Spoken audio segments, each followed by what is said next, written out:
Hello friends. Did you know nearly 80% of those who watch my videos aren't subscribed?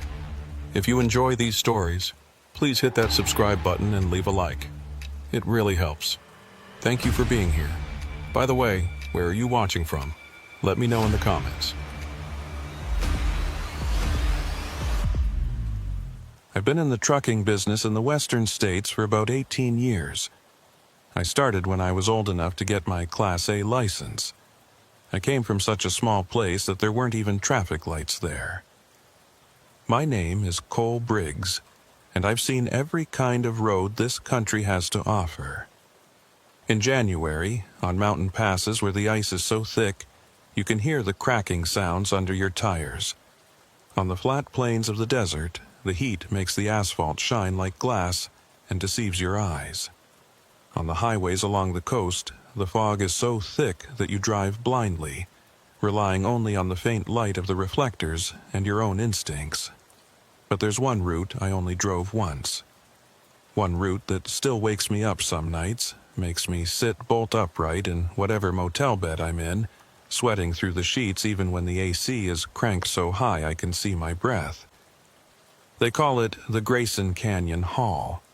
Or at least that's what the old-timers call it when they're willing to talk about it at all. Most truckers won't even mention it by name. They'll just shake their heads when someone brings up that stretch of highway, make some excuse about needing to check their logbook or refill their coffee, and walk away. I should have paid more attention to that. I should have asked more questions. But I didn't. And that's how I ended up on that road on a Tuesday night in late October, hauling a load of industrial equipment from Reno to a distribution center outside of Flagstaff. The dispatcher who gave me the route was new.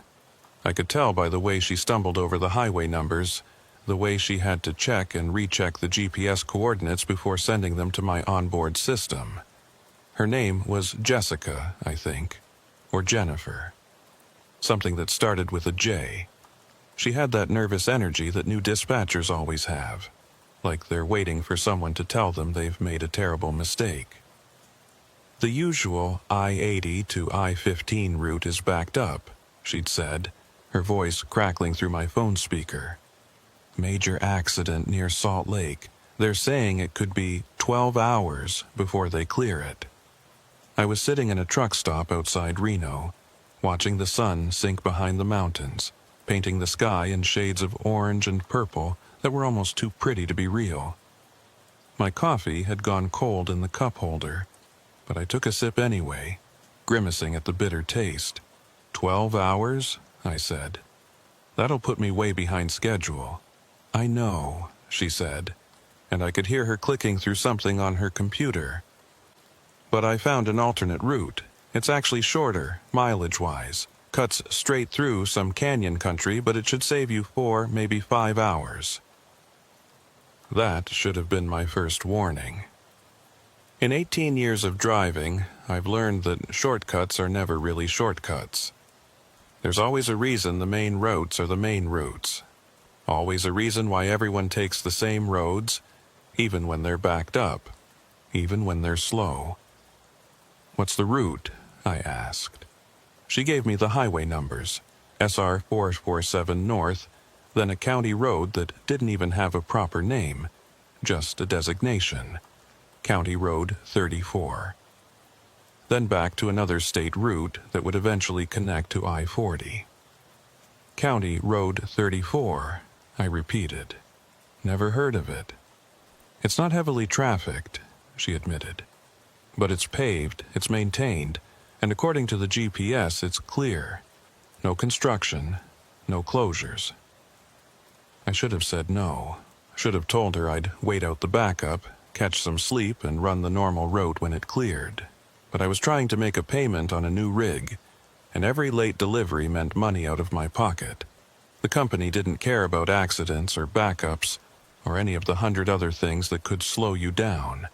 They cared about on-time delivery, and that was it. All right, I said, send me the route. Sending it now, she said, and I heard the relief in her voice. One less problem for her to deal with. One less angry driver calling back every hour, asking for updates. "Drive safe, Cole." "Always do," I said, and ended the call. The route appeared on my GPS a few seconds later, a thin red line cutting through a whole lot of nothing. I zoomed in, trying to get a sense of what I was looking at. The canyon area looked deep, narrow, the kind of place where the rock walls rise up on either side and you can't see the sky anymore, just a thin strip of black overhead. The kind of place where your headlights don't do much good because they just bounce off the stone and blind you. But it was paved, it was maintained, and it was faster. I finished my coffee, started the engine, and pulled out of the truck stop. The sun was almost gone now, just a faint glow on the horizon. I flipped on my headlights and merged onto SR 47, heading north into the gathering dark. For the first hour, everything was fine, normal.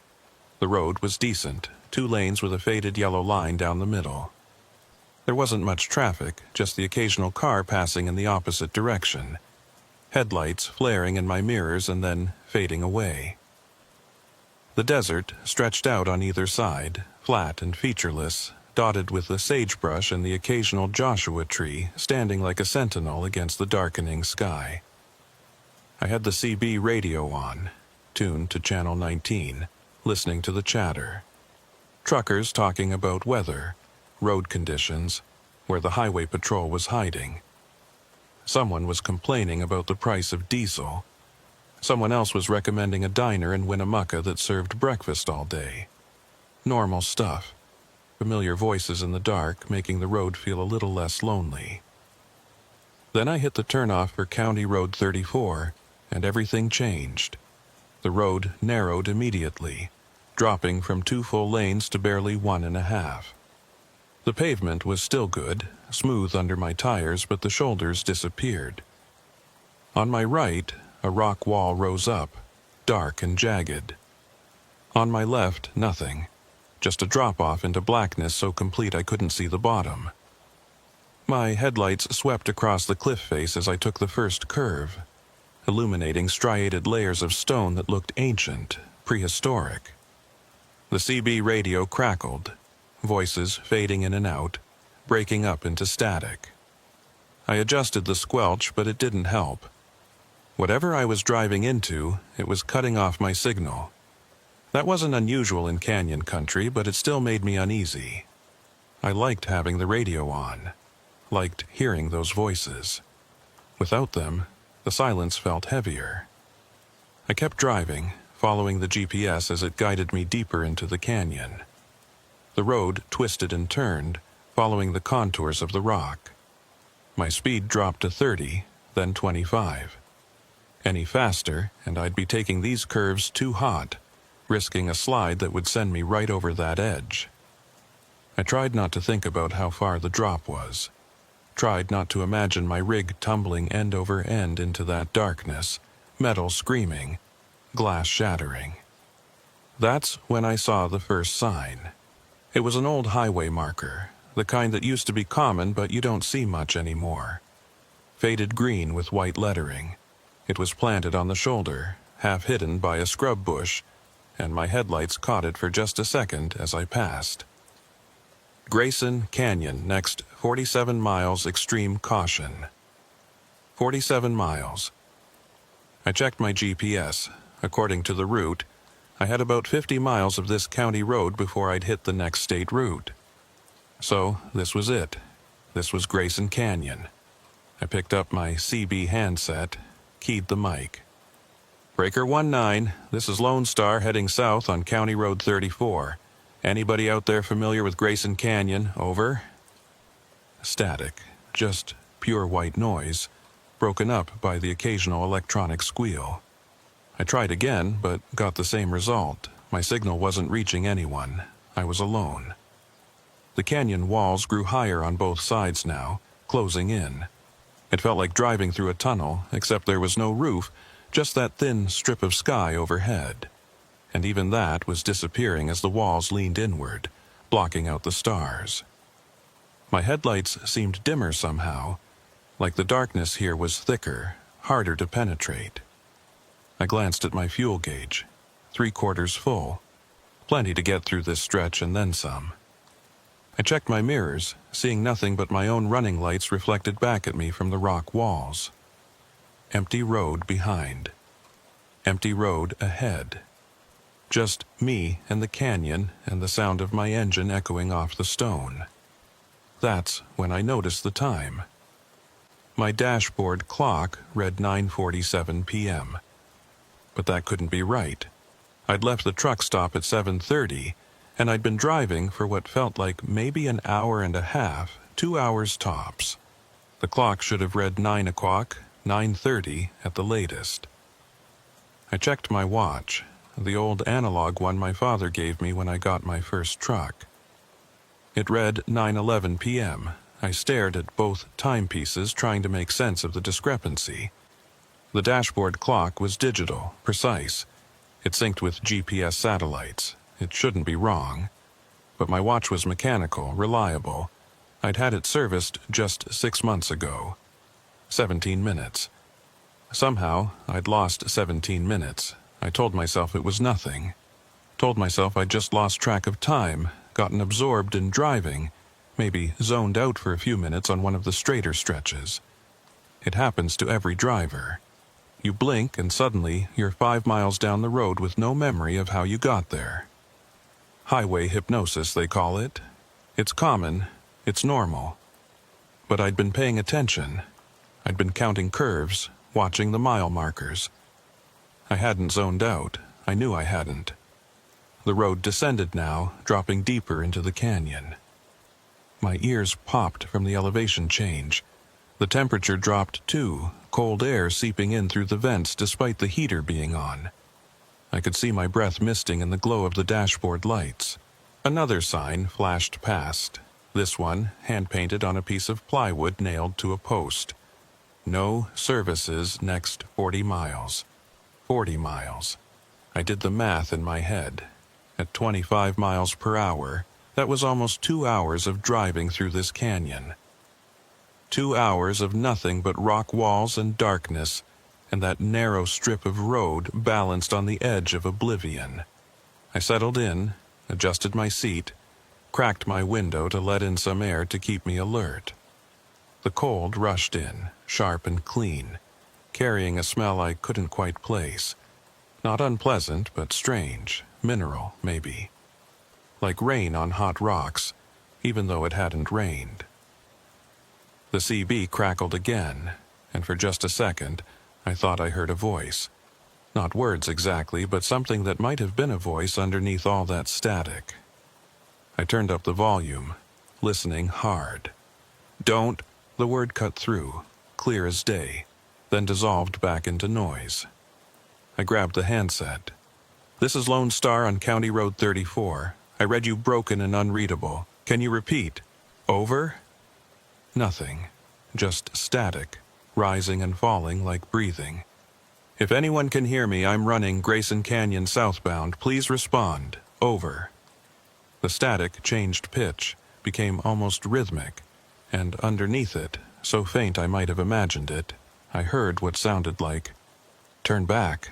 My hand tightened on the steering wheel. "Say again, over."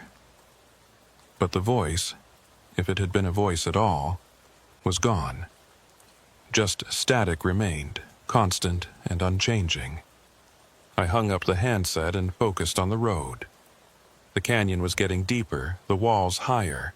I could feel the weight of all that stone pressing in, could feel the darkness like a physical presence. My headlights carved a tunnel through it, but it felt temporary, fragile, like the dark was just waiting for my lights to fail so it could rush in and swallow me whole. A mile marker appeared. 34. According to my GPS, I'd traveled 8 miles on this road. 39 miles to go. I checked the clock again. 10:03 p.m. My watch, 9:24 p.m. The gap was widening. That's when I saw the other truck. It was just a flash at first, taillights in the distance, red dots glowing in my headlights. Another truck, heading the same direction I was. Relief washed over me. I wasn't alone out here. There was someone else, someone who knew this road, who could maybe tell me what I was getting into. I accelerated slightly, trying to close the distance. The other truck's lights grew brighter as I approached. It was a big rig like mine, maybe slightly older model. I couldn't make out the company logo, but I could see it was hauling a covered load, the trailer swaying slightly as it navigated the curves. I flashed my headlights, the trucker's equivalent of a friendly wave. The other truck didn't respond, didn't flash back, didn't tap the brakes in acknowledgement, just kept moving at that same steady pace. I tried the CB again. Breaker 19, this is the truck coming up behind you in Grayson Canyon. You got your ears on? Over. Static. I got closer. Close enough to read the license plate. Arizona tags. The trailer was unmarked, no company name, just a plain white covering stretched tight over whatever was inside. Something about it bothered me, but I couldn't put my finger on what. The other truck took a curve, and I followed, my headlights sweeping across the canyon wall. For just a second in that sweep of light, I saw something carved into the rock. Letters, maybe 3 feet tall, cut deep into the stone. Turn back. I craned my neck, trying to see more, but I was already past it, the curve taking me in a different direction. Had I really seen that? Or was my tired mind playing tricks, turning random cracks and shadows into words? I looked ahead at the other truck, using it as an anchor, something real and solid to focus on. But even as I watched, it seemed to flicker like a bad TV signal. There 1 second, gone the next, then back again. I blinked hard, rubbed my eyes. Fatigue. Had to be fatigue. I'd been driving for hours, and the stress of this unfamiliar road was getting to me. I needed to stay focused, stay alert. The other truck rounded another curve and disappeared from view. I followed, expecting to see it on the straightaway on the other side. But the road ahead was empty. No taillights, no truck, nothing but darkness and that narrow strip of pavement. I slowed down, confused. There was nowhere for it to go. No turnoffs, no wide spots where it could have pulled over. The road was barely wide enough for one truck, let alone space for one to pass or disappear. I drove another quarter-mile, scanning the road ahead, checking my mirrors. Nothing. The other truck was just gone, like it had never been there at all. My hands were shaking on the wheel. I told myself to calm down, told myself there had to be a logical explanation. Maybe there was a turnoff I'd missed in the dark. Maybe the other driver had killed his lights for some reason and I'd passed him without realizing it. But I knew that wasn't true. I knew what I'd seen, and I knew it had vanished. The CB crackled again, and this time the voice was clearer. Following you. I grabbed the handset so hard my knuckles went white. Who is this? What do you mean, following me? The voice dissolved into laughter. Or maybe it was just static that sounded like laughter. Then, behind you, always behind, I checked my mirrors. Empty road. Nothing but my own reflection in the glass, my face pale and drawn in the dim glow of the running lights. "This is Lone Star," I said, forcing my voice to stay steady. "Identify yourself, over." Silence. Complete and total. Even the static was gone. I hung up the handset and focused on driving. My heart was hammering in my chest, and I could feel sweat trickling down my back despite the cold. Something was wrong with this road. Something was very wrong. The GPS showed I was making progress, the red line slowly advancing toward the end point. But the mile markers told a different story. I'd been driving for what felt like 30 minutes since seeing that last marker, but the next one I passed still read 34. Same number, same marker. I'd driven in a complete circle, or the markers were wrong, or something else was happening that I couldn't explain.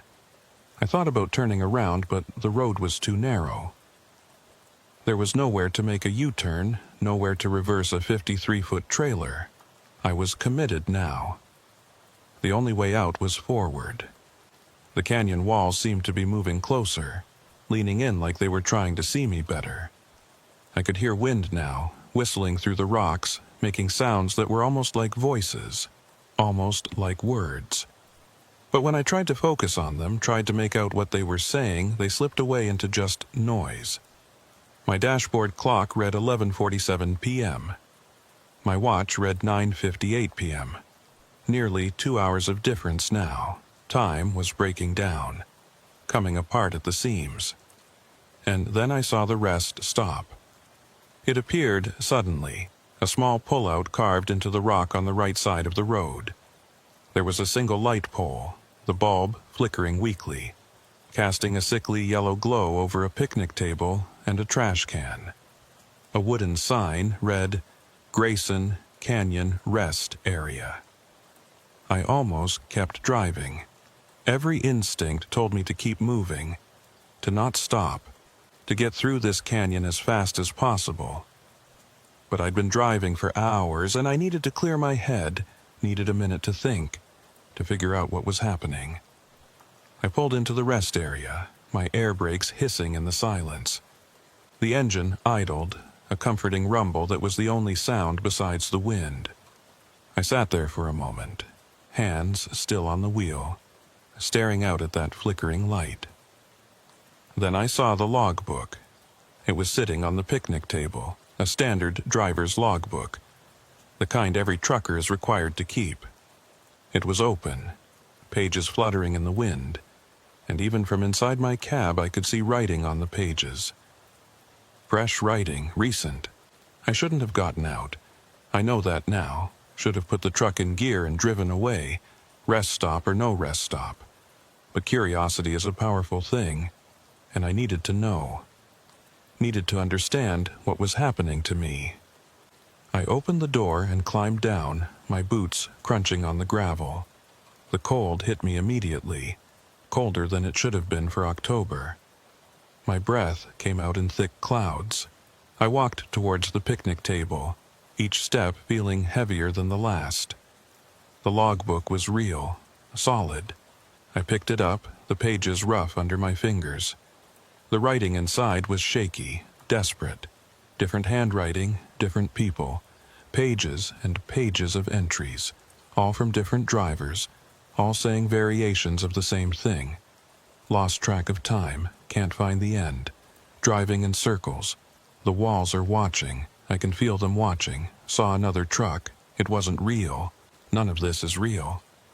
Day 3 in the canyon. Fuel gauge hasn't moved. Clock doesn't make sense. Where does this road go? Turn back. If you can read this, turn back. Don't trust the GPS. Don't trust the signs. Get out while you can. The last entry was dated 2 days ago. Just 2 days.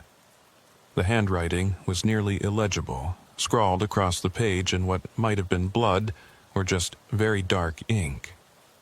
They don't want us to leave. The canyon doesn't let go. I'm sorry I came here. I'm sorry I didn't listen. I dropped the logbook, and it hit the table with a sound that seemed too loud, echoing off the canyon walls. My truck's engine was still running, the headlights cutting through the darkness, and for a second I was grateful for those lights, for that noise, for anything that felt normal and real. Then I heard the footsteps. They were coming from deeper in the rest area, from a path that led into the rocks. Slow, deliberate footsteps, boots on stone, coming closer. I ran. Didn't think, didn't look back, just ran for my truck. I grabbed the door handle, hauled myself up into the cab, slammed the door, and locked it. My hands were shaking so badly I could barely put the truck in gear. The footsteps stopped right outside my window. I didn't look, couldn't look. I kept my eyes straight ahead, on the road, on the headlights, on anything except the window where I could sense something standing, something waiting. I hit the accelerator, and the truck lurched forward, tires spitting gravel. I pulled back onto the road and didn't slow down. Didn't look in my mirrors, just focused on putting distance between me and that rest stop. But as I drove, I couldn't shake the feeling that whatever had been standing outside my window was still there. Still watching. Still waiting, and that I'd only made it angry by leaving. The road descended further into the canyon, steeper now. The grade sharp enough that I had to downshift and let the engine brake to keep my speed under control. My headlights caught the edge of the drop-off to my left, and for a brief, stomach-churning moment, I could see just how far down it went. Hundreds of feet, maybe more.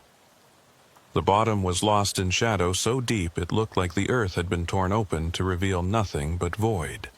I forced my eyes back to the road, back to that narrow strip of pavement that was the only thing between me and that drop.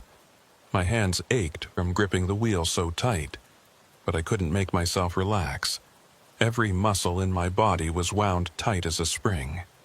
The dashboard clock now read 1:23 a.m. My watch stubbornly insisted it was only 10:17 p.m. 3 hours and 6 minutes of difference.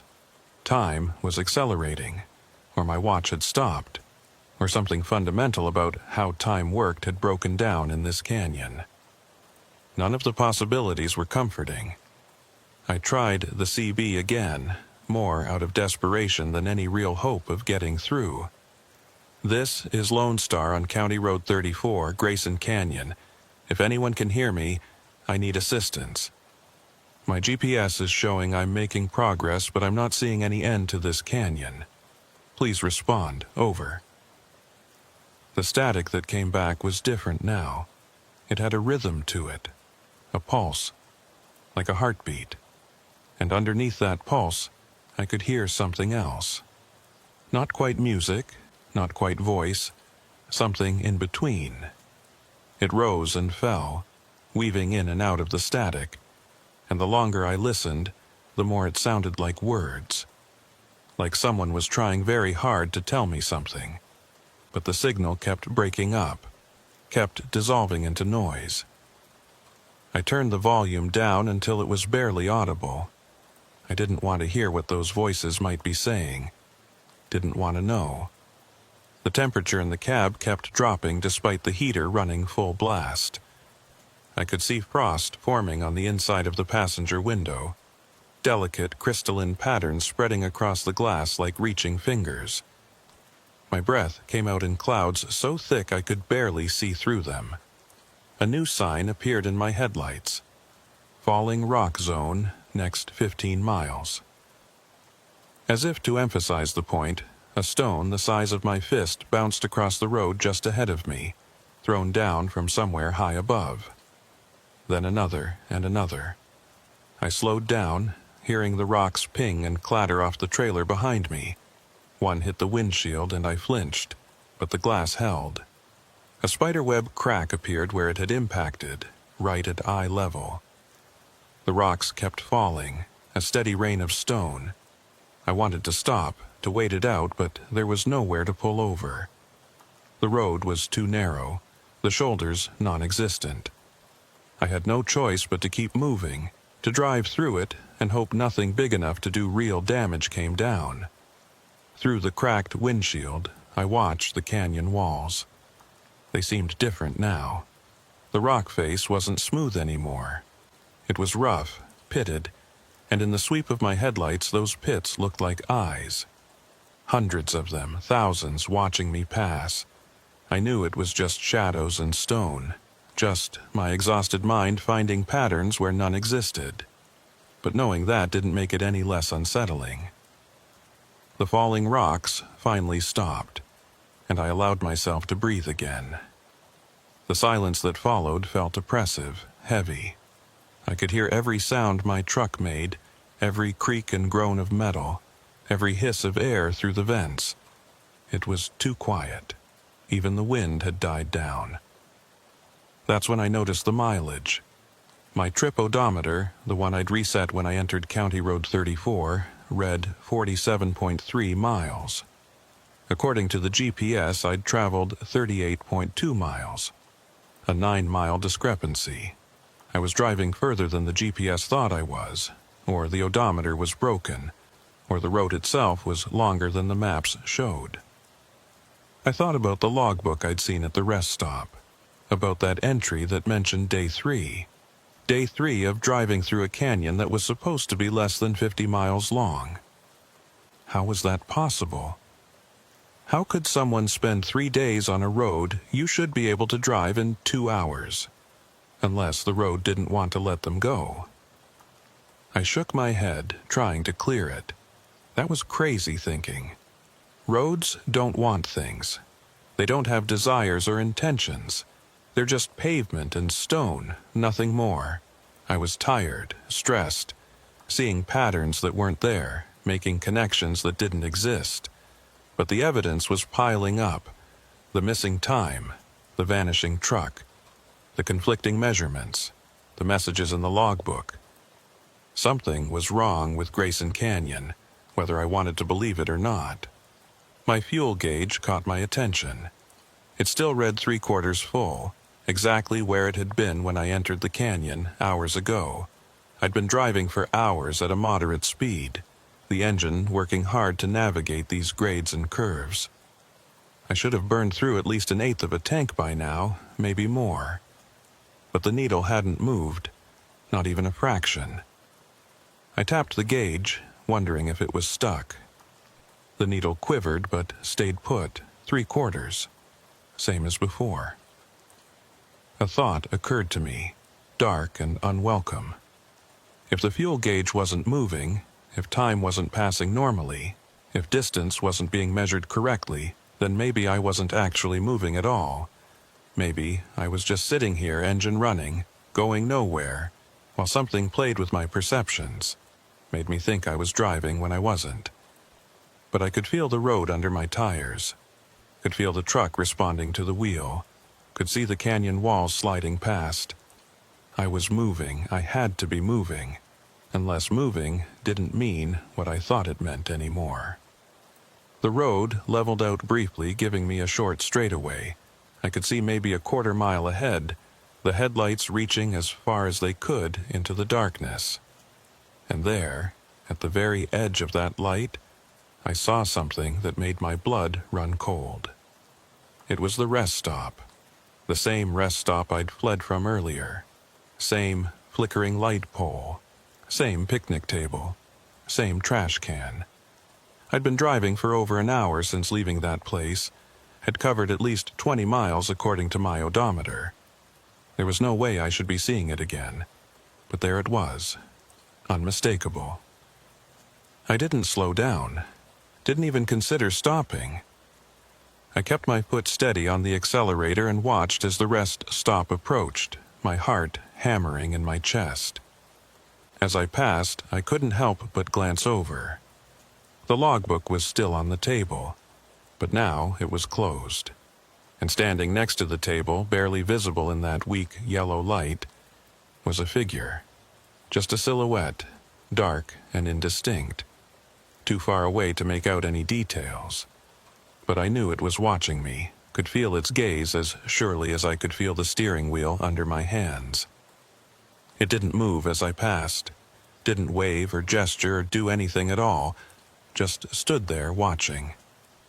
I pressed the accelerator harder, my speed creeping up to 40, 45. Too fast for these curves, but I didn't care. I needed to put distance between me and that thing, needed to get away. The rest stop disappeared in my mirrors, swallowed by darkness. But the image of that figure stayed with me, burned into my mind. Who was it? What was it? And why was it just standing there? The questions chased each other in circles, unanswerable. A new sound joined the constant rumble of the engine. It was faint at first, barely audible, but it grew steadily louder, a scraping sound like metal on stone. It was coming from somewhere behind me, from the trailer. I checked my mirrors, trying to see what was causing it, but the running lights on the trailer didn't illuminate enough. Just a faint red glow, and beyond that, nothing but darkness. The scraping continued, rhythmic and deliberate. like something was dragging itself along the side of the trailer, using the metal to pull itself forward. I told myself it was just the wind, or loose cargo shifting, or a piece of equipment that had come loose. But I didn't believe it. The sound was too purposeful, too consistent. I thought about stopping to check, but the memory of that figure at the rest stop was too fresh. Whatever was making that noise, I didn't want to see it, didn't want to know. I just wanted to get out of this canyon, back to normal roads with lights and traffic and other people. The scraping stopped as suddenly as it had started. The silence that followed was somehow worse. At least when I could hear it, I knew where it was, what it was doing. Now, it could be anywhere. Could be climbing onto the cab. Could be right outside my door. I kept driving, eyes flicking between the road and the mirrors, watching for any sign of movement. But I saw nothing. Just my own pale face reflected back at me, eyes too wide, skin too pale. The canyon walls were closing in again, narrower than before. I had maybe 3 feet of clearance on either side. One wrong move, one overcorrection, and I'd scrape the trailer against stone or go over the edge. I had to focus, had to keep my hands steady. But focus was getting harder. I was exhausted, running on nothing but adrenaline and fear. My eyes kept trying to close, my head kept nodding forward. I slapped myself hard, trying to jolt myself awake. It helped for a moment, but the fatigue crept back in. I reached for my coffee thermos, desperate for caffeine, but it was empty. Had been empty since before I entered the canyon. I'd meant to refill it at that truck stop in Reno, but I'd forgotten. Stupid mistake. I thought about the smelling salts some truckers carried, the ones that would jolt you awake with a sharp chemical burn in your nose. I'd never needed them before, had always been able to power through with coffee and willpower. But I wished I had some now. The road turned sharply to the right, and I followed it, the trailer swinging wide. As I came out of the turn, my headlights swept across something carved into the canyon wall. More words, cut deep into the stone. Mile 34, I'd seen that before, hours ago, but according to my GPS, I was at mile 41. According to my odometer, I was at mile 52. The markers, the GPS, the odometer, none of them agreed. None of them made sense. I was driving in circles, had to be. The road was looping back on itself somehow, bringing me past the same markers, the same rest stop, the same carvings. But that didn't make sense either. I hadn't made any turns that would bring me around in a circle. The road had been winding, yes, but always generally heading south, always descending. Unless south didn't mean the same thing here. Unless direction was as broken as time and distance. The CB crackled again, and this time a voice came through clear as day. No static at all. Cole Briggs. I grabbed the handset, my hand shaking. Who is this? How do you know my name? You shouldn't have come here, Cole. The voice was calm, almost sad. It sounded familiar, but I couldn't place it. Nobody should come here. Where is here? I demanded. What is this place? Grayson Canyon, the voice said. But you know that already. What you don't know is why it's called that. What you don't know is what happened here. Then tell me, I said. Tell me how to get out. There is no out, the voice said. There's only through. And through means going deeper. Deeper than you want to go. Deeper than anyone should go. That's not good enough, I said, my voice rising. Give me real answers. Tell me what I'm dealing with. The voice laughed, but there was no humor in it. You want answers? Fine. 83 years ago, they tried to build this road. Crew of 30 men. They brought in explosives, heavy equipment, everything they needed. Took them 2 years to carve this canyon route. 2 years of blasting and digging and paving. I listened, the handset pressed so hard against my ear it hurt. The crew started experiencing problems after the first year, the voice continued. Tools going missing, equipment breaking down, men swearing they saw things in the rocks, heard voices calling their names. Management thought it was just stress, isolation. They brought in doctors, psychiatrists. Didn't help. What happened to them? I asked, though part of me didn't want to know. They disappeared, the voice said flatly. All 30 of them, one by one, over the course of a month. Some left notes, said they were going into the canyon to investigate something. Some just vanished from their tents in the middle of the night. Search parties found nothing. No bodies, no evidence, nothing. And the road? The state finished it anyway. Brought in a new crew, completed the project. Opened it to traffic in 1947. But drivers started reporting problems almost immediately. The same problems you're experiencing now. So they closed it, marked it as unstable, restricted access. But every few years, someone doesn't get the message, or ignores the warnings, and ends up here. Like me, I said quietly. Like you. How do I get out? I asked again. There has to be a way. Keep driving, the voice said. That's all you can do.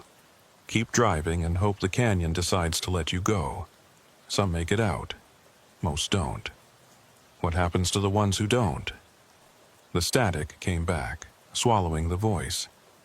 I tried to get them back, tried calling out, but there was no response. Just that rhythmic pulse, steady as a heartbeat. I hung up the handset and stared at the road ahead. Keep driving. That was the only advice, the only option. Keep driving and hope. But hope was getting harder to hold on to. The canyon changed again. The walls pulled back slightly, giving me a little more room, and the road widened to almost 2 full lanes. I allowed myself a tiny bit of relief. Maybe this was a sign I was getting close to the end. Maybe the worst was behind me. Then I saw the cars. They were off to the side, pulled onto what looked like a wider shoulder area. 5 of them, maybe 6, parked at odd angles. Old models, some from the 60s or 70s by the look of them. They were rusted, windows broken, tires flat, abandoned. I slowed down, trying to get a better look. One of the cars had its hood up, the engine long since stripped or rotted away. Another had all its doors open, like the occupants had gotten out in a hurry and never come back. And then I saw the truck. It was a big rig, older than mine, from the 80s maybe. It was pulled off at an angle, the trailer jackknifed against the canyon wall. The cab's door hung open, and I could see papers scattered across the ground fluttering in the wind. Log books, maybe. Delivery manifests. I wanted to stop, wanted to investigate, see if there were any clues that might help me. But I remembered that rest stop, remembered that figure standing in the yellow light, and I kept my foot on the accelerator. As I passed the wrecked truck, something moved in my peripheral vision. Just a flash, too quick to identify. I snapped my head around, staring at the cab, but I saw nothing. Just shadows and broken glass and rust. But I knew something had been there, knew it had been watching me pass. The abandoned vehicles disappeared behind me, and the canyon walls closed in again. I checked my fuel gauge, still 3/4 full. Checked my watch, 10:52 p.m. Checked the dashboard clock, 3:17 a.m. 4 hours and 25 minutes of difference now. Time was coming apart, unraveling like a cheap sweater. I tried to think about something else, anything else. Thought about home, about my apartment in Sacramento that I hardly ever saw. Thought about my sister in Portland, about how long it had been since I'd called her. Thought about my old truck, the one I'd sold to buy this new rig, and how maybe that had been a mistake. Anything to distract from the growing certainty that I was never going to leave this canyon. The road descended sharply again, and I had to really work the brakes to control my speed. The grade was steep enough that I could feel gravity trying to pull me forward, trying to accelerate the truck beyond what was safe. Sweat dripped down my face despite the cold, and then, without warning, the road ended. Not ended as in reaching its terminus, connecting to another highway.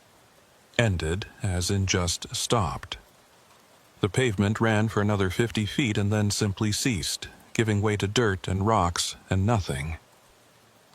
I slammed on the brakes, the air system screaming. The truck shuddered, tires fighting for grip. I was going to go over. I could see it happening. Could see the nose of the truck tipping forward into that abyss beyond the road's edge. But the truck stopped. Maybe 10 feet from the end of the pavement. Close enough that my headlights illuminated nothing but empty air and the far canyon wall, miles away across that impossible gap. I sat there, engine idling, hands frozen on the wheel. My heart felt like it was trying to punch through my ribs. This couldn't be the end. Couldn't be. The GPS still showed a route ahead. Still showed County Road 34, continuing for another dozen miles before connecting to the next state road. But the evidence of my eyes was clear. There was no road ahead. Just nothing. I put the truck in reverse and backed up carefully, giving myself room. Then I just sat there, trying to figure out what to do. Turn around? I couldn't. Not with a 53-foot trailer on a road this narrow. I'd end up over the edge for sure. Go back the way I'd come. Back past the abandoned vehicles, back past the rest stop with its silent watcher, back through all those twisting miles. And even if I did, would I find the entrance to the canyon? Or would I just keep looping, driving in circles forever? Wait for daylight? But what if daylight never came? What if the sun didn't rise in Grayson Canyon? I looked at my watch, 11:04 p.m. Looked at the dashboard clock, 4:32 a.m. If the dashboard was right, dawn should be coming in a couple of hours. If I waited, I'd at least be able to see what I was dealing with. I put the truck in park, left the engine running for heat, and settled in to wait. I was exhausted, but there was no way I could sleep. Not here. Not with that darkness pressing against the windows, with that silence that felt like it was waiting for something. I turned on my phone, hoping maybe I'd have signal now. Maybe I could call for help. No bars, no GPS. The screen showed I had plenty of battery, but everything else was dead. It couldn't find satellites, couldn't find towers, couldn't find anything. The CB radio crackled. "Still there, Cole?" I grabbed the handset. Where else would I go? "Nowhere," the voice said. "That's the point. You're nowhere now, between places, between times." "What do you want from me?" I asked, too tired to be afraid anymore. "Nothing," the voice said. "I don't want anything. I'm just like you. Stuck here. Been stuck here for a long time. How long?" A pause, then, "I don't know anymore. Months? Years? Time doesn't work right here. You know that already." "Who are you? Does it matter?" "I'm just another driver who didn't listen to the warnings, who thought they could save some time by taking a shortcut. Just like you." "How do I get out?" I asked for what felt like the 100th time. "I told you. Keep driving. Or wait. Sometimes the road comes back, sometimes it doesn't." "What do you mean, comes back?" "You'll see," the voice said. "Or you won't. Either way, good luck, Cole. You're going to need it." The static returned, and this time I knew the voice wasn't coming back. I sat there in the cab listening to the engine, watching the darkness beyond the headlights.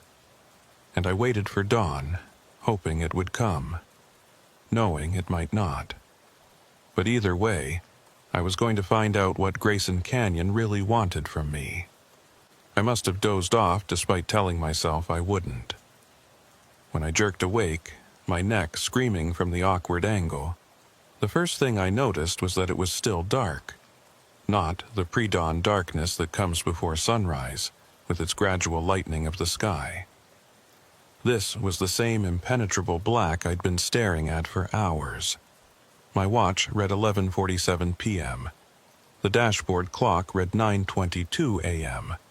Morning had come according to the truck's systems, but the sun hadn't risen, or couldn't rise, or didn't exist anymore in this place. I rubbed my eyes, trying to shake off the grogginess. My mouth tasted like copper, and my hands were numb from the cold. The heater was still running, but the cab felt like a freezer. When I breathed out, my breath came out in thick clouds that didn't dissipate, just hung there in the air like fog. I checked the mirrors, half expecting to see that figure from the rest stop standing behind my truck. But there was nothing, just darkness pressed against the glass. Then I looked forward and my stomach dropped. The road was back. Where there had been nothing but empty air and a sheer drop, there was now pavement. It stretched ahead into the darkness, looking exactly like the road I'd been driving on before. Same width, same faded yellow line, same cracked asphalt. I stared at it, trying to understand. It hadn't been there before. I was certain of that. I'd sat here for hours watching that empty space, that void where the road should have been. But now it was back, as if it had never been gone. I put my hand on the gear shift, then hesitated. Every instinct I had was screaming at me not to drive on that road. It wasn't real, couldn't be real. Roads didn't just appear and disappear. But what choice did I have? I couldn't stay here forever. Couldn't go back. The only direction left was forward. I put the truck in gear and released the brake. The truck rolled forward slowly, tires crunching on loose gravel. My headlights illuminated the pavement ahead, and it looked solid enough, real enough. But so had everything else in this canyon until it wasn't. The wheels touched the new section of road, and I held my breath, waiting for it to collapse beneath me, waiting to feel that sickening lurch as the truck dropped into nothing.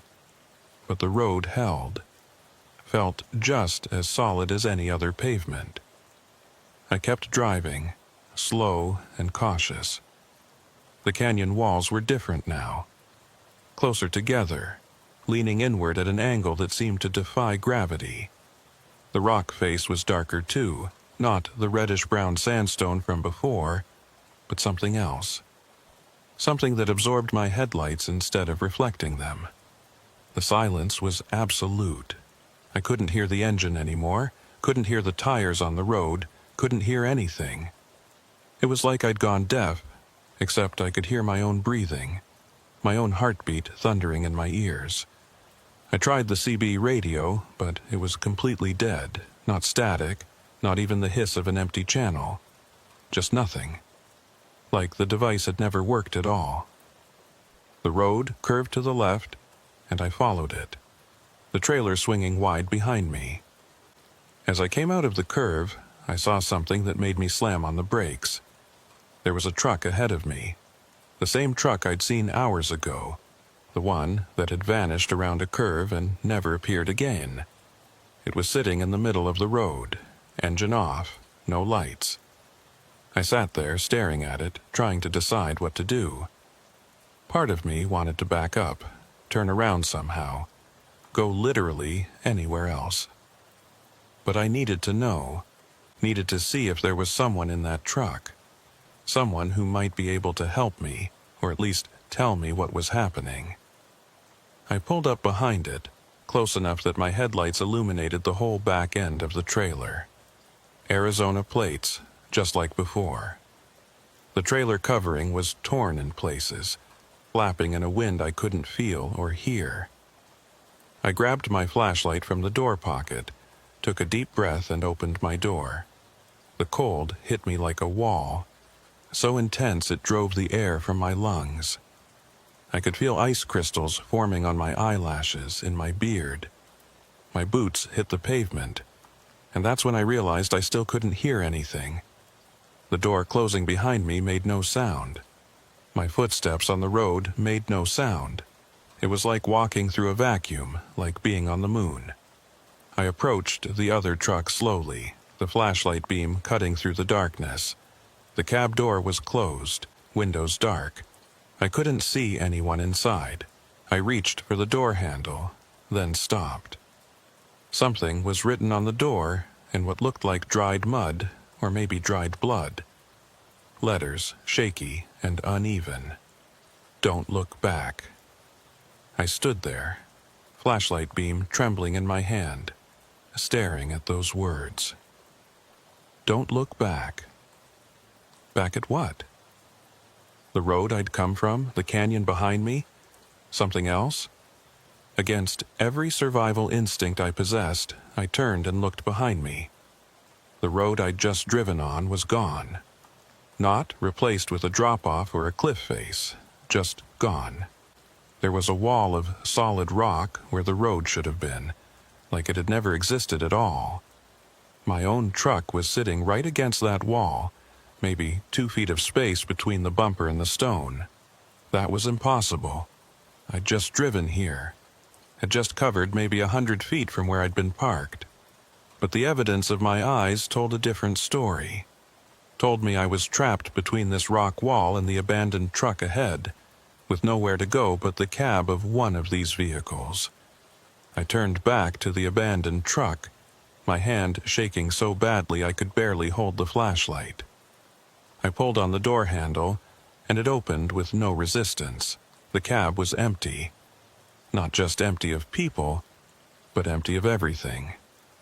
No seats, no steering wheel, no dashboard, just a hollow shell of metal, the floor rusted through in places, showing nothing but darkness beneath. I backed away, and that's when I heard it.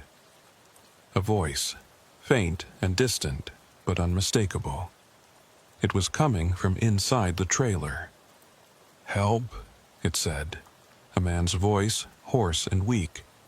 "Please help me." I walked around to the back of the trailer, the flashlight beam shaking wildly. The doors were closed but not locked, secured only by a simple latch. "Hello?" I called out, though I couldn't hear my own voice. "Is someone in there?" "Please," the voice said again, stronger now. "I've been here so long. Please let me out." My hand reached for the latch, then stopped. Something was wrong. The voice was too clear, too perfect. In this absolute silence where I couldn't even hear my own footsteps, where sound seemed to have stopped existing, this voice was coming through like it was right next to me. "Who are you?" I asked. "How did you get in there?" "I'm just a driver," the voice said. "Just like you. I took this route, got lost in the canyon. I've been trapped in here for days. Please, you have to let me out." "How did you get in the trailer?" I asked, my hand still hovering over the latch. A pause, then, "I don't remember. Please, it doesn't matter. Just open the door." But it did matter. It mattered a lot. Because truck trailers don't lock from the inside. If someone was in there, they'd been put in there, or something had put them in there. "I can't," I said, backing away. "I'm sorry." The voice changed, became deeper, angry. "Open the door, Cole." I ran, didn't think, didn't look back, just ran for my own truck. I could hear the voice behind me, screaming my name, except I shouldn't have been able to hear it because sound didn't work here, didn't exist. "Cole! Cole! Come back! Open the door!" I reached my truck, grabbed the door handle. It was frozen solid, ice coating the metal. I yanked harder, using both hands, and it finally opened. I threw myself inside and slammed the door, hitting the lock button over and over. The voice stopped. Silence crashed back in, so complete it made my ears ring. I sat there, breathing hard, watching the trailer in my mirrors. Nothing moved. No one came around from behind it. Just that still, silent truck sitting in the middle of a road that shouldn't exist. Then I noticed something that made my blood run even colder than it already was. My truck's engine was off. I hadn't turned it off, had left it running when I got out. But now it was dead. The dashboard dark. No rumble of the diesel engine. I turned the key. Nothing happened. Not even a click.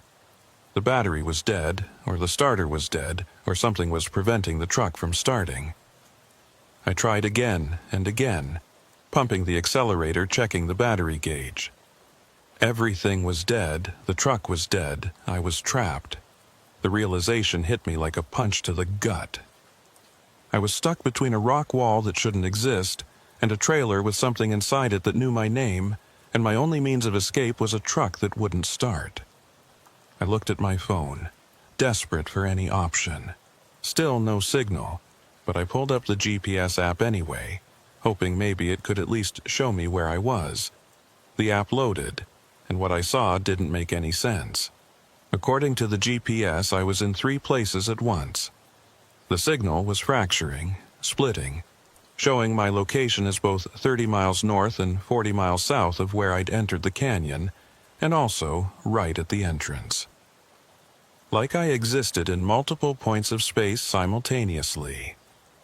I closed the app and opened my photo gallery, needing to see something normal, something from before this nightmare. My most recent photos were from 2 days ago, parked at a rest stop near Reno. The truck in the photos looked clean, almost new. I looked at my actual truck now, and in the faint light from my phone screen I could see rust on the dashboard. Deep rust, the kind that takes years to form. I looked at my hands. They were my hands. Same calluses, same old scar across my left knuckle from a bar fight 5 years ago. But when I held them up to the phone light, I could see through them. Just barely, just the faintest transparency, but it was there. I was fading, becoming less real, like Grayson Canyon was erasing me bit by bit. A tapping sound made me look up. Someone was standing next to my truck, tapping on the driver's side window. It was a man, or had been a man once. He was wearing a trucker's uniform from decades ago, the style from the 60s maybe. His face was pale, eyes hollow. He smiled at me, showing too many teeth.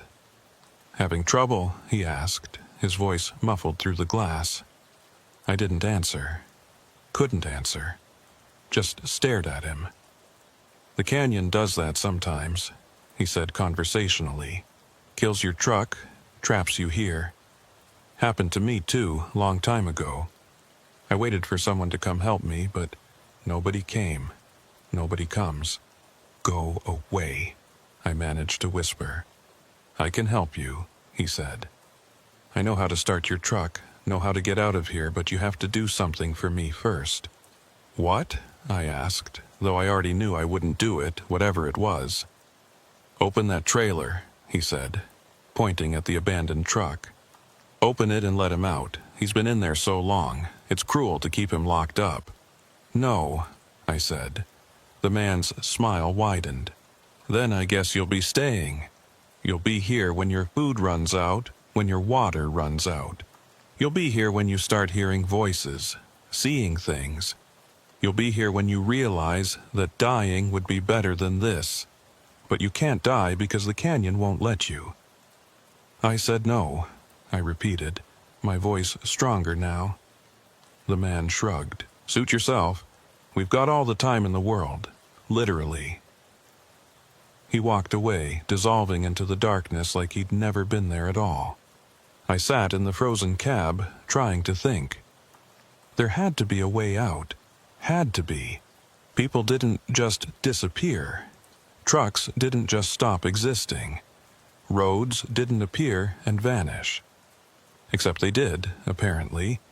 In Grayson Canyon, all the rules were different. I tried the ignition again, more out of desperation than any real hope. To my shock, the engine turned over. Coughed once, twice, then roared to life. The dashboard lights came on, the heater started blowing, and the radio crackled to life. "Don't trust them," a voice said through the static. Nothing here is real. Keep driving. Don't stop." I didn't need to be told twice. I slammed the truck into gear and hit the accelerator. The truck lurched forward toward that abandoned trailer. At the last second, I saw the trailer doors swing open. I saw something inside, something huge and dark that moved wrong, that had too many limbs.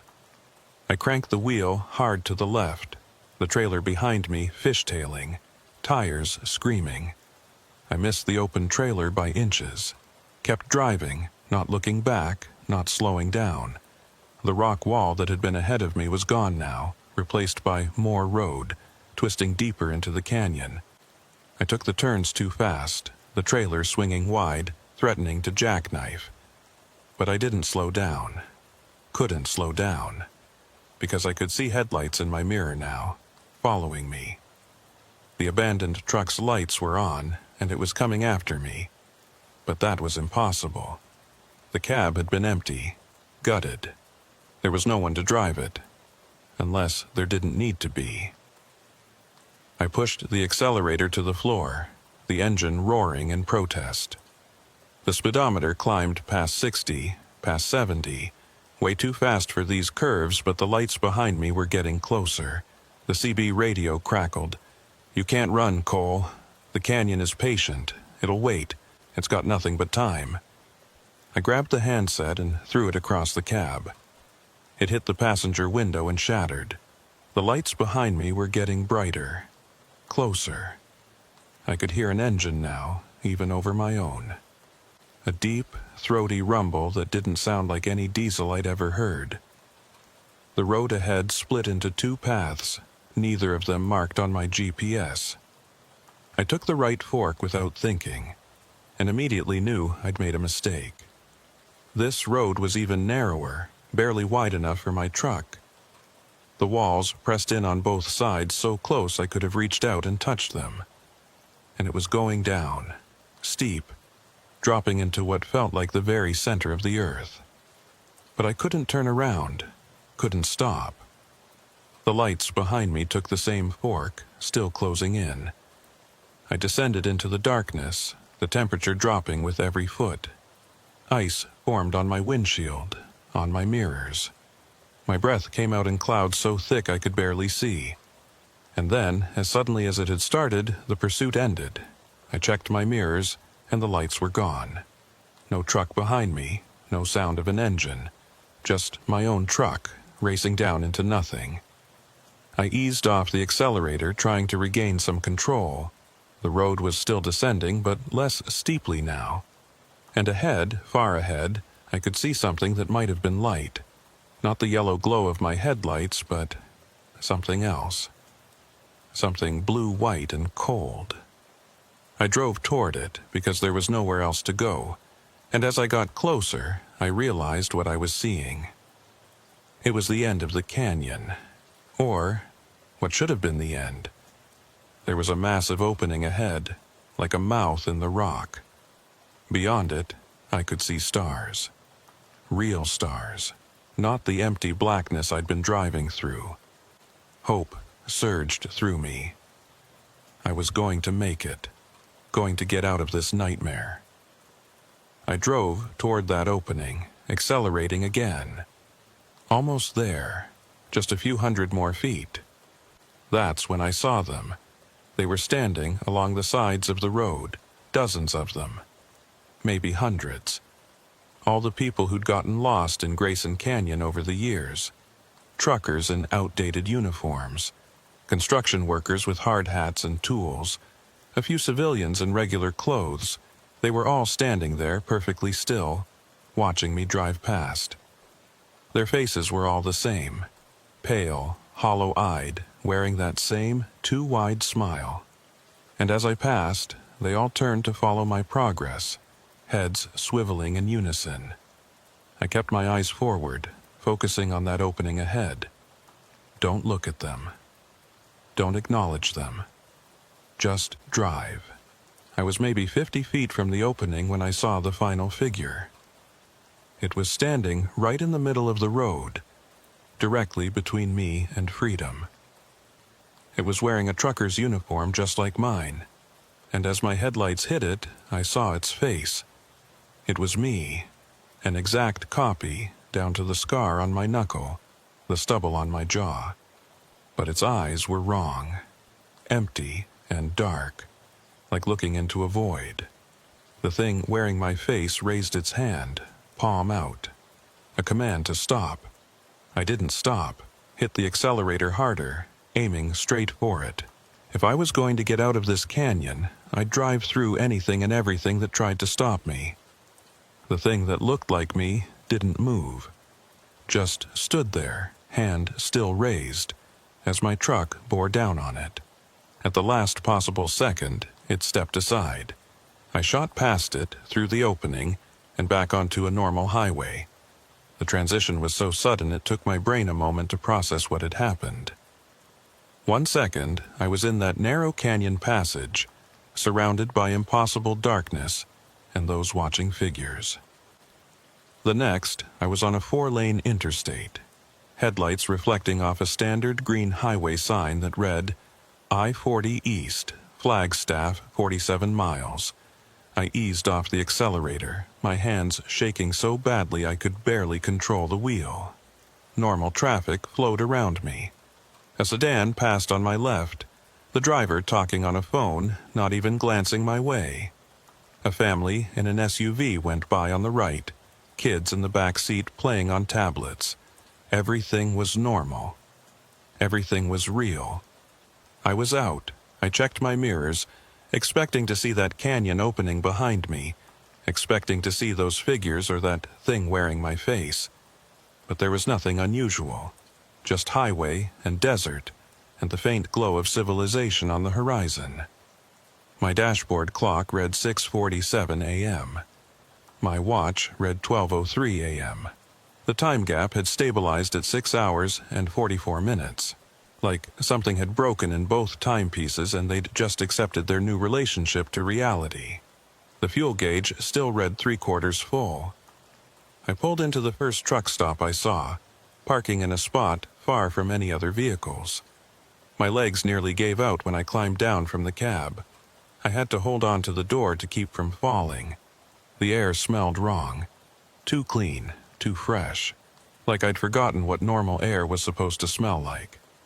The sun was rising, painting the sky in shades of orange and pink, and the light hurt my eyes. Made them water. I walked into the truck stop on unsteady legs, and the warmth inside felt like stepping into another world. Other truckers were sitting at tables, eating breakfast, drinking coffee, laughing at something on a TV mounted in the corner. Normal sounds, normal people. I must have looked rough because the waitress who approached me had concern written all over her face. "You okay, honey? You look like you've seen a ghost." "I'm fine," I managed to say, though my voice sounded strange to my own ears. Hoarse, like I'd been screaming. "Just coffee, please, black." She brought it, and I wrapped both hands around the cup, letting the heat seep into my frozen fingers. I pulled out my phone, needing to ground myself in something concrete, something real. I had 17 missed calls, all from the dispatcher. The delivery I was supposed to make had been due yesterday afternoon. I was nearly 18 hours late. I called back, and Jessica answered on the first ring. "Cole, Jesus Christ, where have you been? I've been trying to reach you for hours." "My phone had no signal," I said. "I was in a canyon, and the signal just dropped completely." "What canyon?" she asked. "The route I sent you didn't go through any canyons. It was mostly open desert and then straight highway." I pulled up my GPS history, the map showing everywhere I'd been in the last 24 hours. According to my phone, I'd driven straight from Reno to this truck stop. No detours. No County Road 34, no Grayson Canyon, just a straight normal route that I'd supposedly completed in the normal amount of time, except somehow I was 18 hours late. "I don't understand," I said. "You sent me down County Road 34, through Grayson Canyon. I have it right here in my GPS." "Cole, I sent you the standard route." I-80 to I-15 to I-40. I've got the message right here in the system. There's no County Road 34 on this route. I ended the call and checked my GPS history again, zooming in on the area where the canyon should have been. There was nothing, just empty desert. Not even a road designation. Like County Road 34 had never existed. But I knew it had. I had the memories, still fresh and terrifying. Had the time discrepancy on my watch and dashboard. Had the crack in my windshield from that falling rock. Had the rust on my dashboard that hadn't been there before. I pulled out my wallet and found a business card I'd gotten from another trucker a few years back. Guy named Dalton, who specialized in weird roads, who collected stories about stretches of highway that didn't quite make sense. I'd thought he was a little crazy at the time, but now I needed to talk to someone who might understand. I called the number on the card. It rang 6 times, and I was about to hang up when someone answered. "Yeah?" A rough voice, suspicious. "Dalton, this is Cole Briggs. We met at a truck stop in Nevada a few years back. You gave me your card, said to call if I ever ran into anything strange on the road." A pause. "I remember you. What happened?" I told him everything. The canyon, the rest stop, the vanishing truck, the voice on the radio, all of it. I expected him to laugh, to tell me I'd been hallucinating, to hang up on me. Instead, he was quiet for a long moment, then, "Grayson Canyon. You've heard of it?" "Heard of it? Yeah. I've been researching it for 15 years, trying to find it." "Well, don't," I said. "Trust me." "How did you get out?" he asked. "Most people who go in don't come back." "I don't know," I admitted. I just kept driving, and eventually I was back on a normal highway. "You're one of the lucky ones, then," Dalton said. "Most people who make it out say the same thing. They can't explain how they got out, can't find the canyon again if they try. It's like the place decides who gets to leave and who doesn't." "Why?" I asked. "What is that place?" "Nobody knows for sure," he said. "I've got theories. Ancient sites, dimensional thin spots, collective trauma made manifest. But they're just theories. The only thing I know for certain is that Grayson Canyon is real, even though it doesn't show up on any map, and it's been trapping people for almost 80 years. The voice on the radio," I said. "It told me about the construction crew that disappeared." "That's real," Dalton confirmed. "I've got the records. 30 men vanished in 1943. The state finished the road anyway, but they closed it less than a year later. Too many incidents. Too many disappearances." "So why can GPS still route people through there?" "It doesn't," Dalton said. "Not really. The routes that lead to Grayson Canyon are errors, I guess you could call them. Glitches in the system. They appear and disappear. Sometimes they're there, sometimes they're not. And when they are there, they always seem to target people who are in a hurry. People who'll take a shortcut without questioning it too much." Like me, I thought. Exactly like me. "What do I do now?" I asked. "Live your life," Dalton said. "Tell people if you want, though most won't believe you. Keep driving if that's what you do, but pay attention to your routes from now on. Double-check everything. Because Grayson Canyon might let you go once, but if you end up there again..." He trailed off, leaving the rest unsaid. I thanked him and ended the call. Sat there in that truck stop booth, drinking coffee that had gone cold, watching normal people live their normal lives. That was 3 years ago. I'm still driving, still hauling freight through the western states, but I check every route now, multiple times. I verify with dispatch, with GPS, with paper maps when I can find them. I avoid canyons when I can, stick to the main highways, the ones with lights and traffic and other people. My watch still runs 6 hours and 44 minutes behind my dashboard clock. I've tried to fix it, taken it to 3 different jewelers, but they all say there's nothing wrong with it.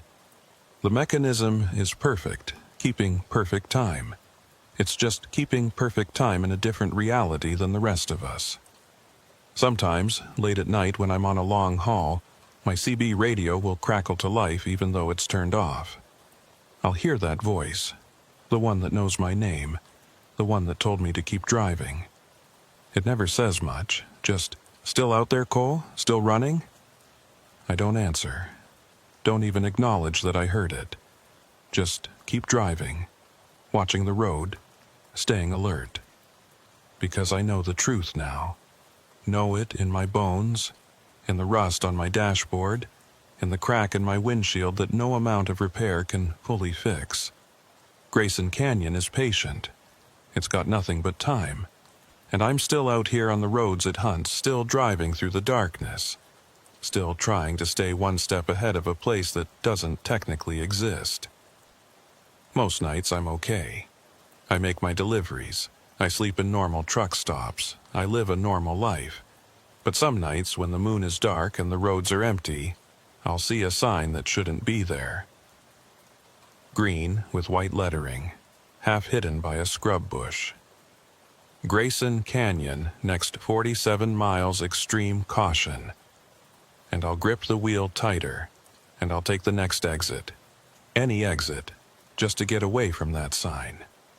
Because I know that if I follow that road again, if I let myself be drawn back into that canyon, I might not get out a second time.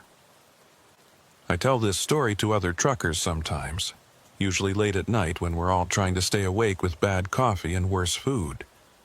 Most of them laugh it off, call it a good ghost story. A few get quiet, get that look in their eyes that says they've seen things too, things they can't explain. And once in a while, someone will pull me aside later and tell me about a road they took once. A route that seemed fine until it wasn't. A place where time stopped making sense and the miles stretched on forever. We share these stories like warnings, like prayers, like the only defense we have against roads that hunt. Because out here in the vast emptiness of the American West, where the highways cut through ancient stone and cross lands that were strange long before humans built roads on them, there are places where the normal rules don't apply. Places where you can get lost not just in space, but in time, in reality itself. Grayson Canyon is one of those places, but it's not the only one. And every time I fire up my truck and pull out onto the highway, I wonder if tonight's going to be the night I find another one. Or if tonight's going to be the night that Grayson Canyon finds me again. So I drive. That's all I can do. Drive and hope and pay attention to every sign, every route, every road that looks just a little too empty, a little too dark. And I try not to think about that last thing I saw as I drove out of the canyon. That figure standing in the middle of the road, wearing my face, watching me escape. Because sometimes, late at night when I'm staring at my reflection in a dark window, I wonder if I really did escape at all. Or if I'm still in that canyon right now, still driving, still trying to find a way out, while something wearing my face lives my life out here in the real world. I don't have an answer to that question. And I'm not sure I want one. All I know is that tomorrow I'll climb back into my truck. I'll check my route 3 times, avoid any roads that make my gut clench, and I'll drive. Because that's what I do. That's what I've always done. But I'll also keep watching for that sign. That green sign with white lettering that appears where it shouldn't. Grayson Canyon. Because I know it's still out there, somewhere between the mapped roads and the empty places, waiting for the next driver who thinks they can save some time by taking a shortcut. Waiting with the patience of stone and darkness and time that doesn't move the way it should. And if you're reading this, if you drive these western highways, if you haul freight through the canyon country, I have one piece of advice. Check your routes. Every single time. Don't trust GPS alone. Don't trust dispatcher directions without verifying them. And if you see a sign for Grayson Canyon, for County Road 34, For any route that doesn't quite look right, turn around, and don't look back. Because some shortcuts cost more than time. Some shortcuts cost everything.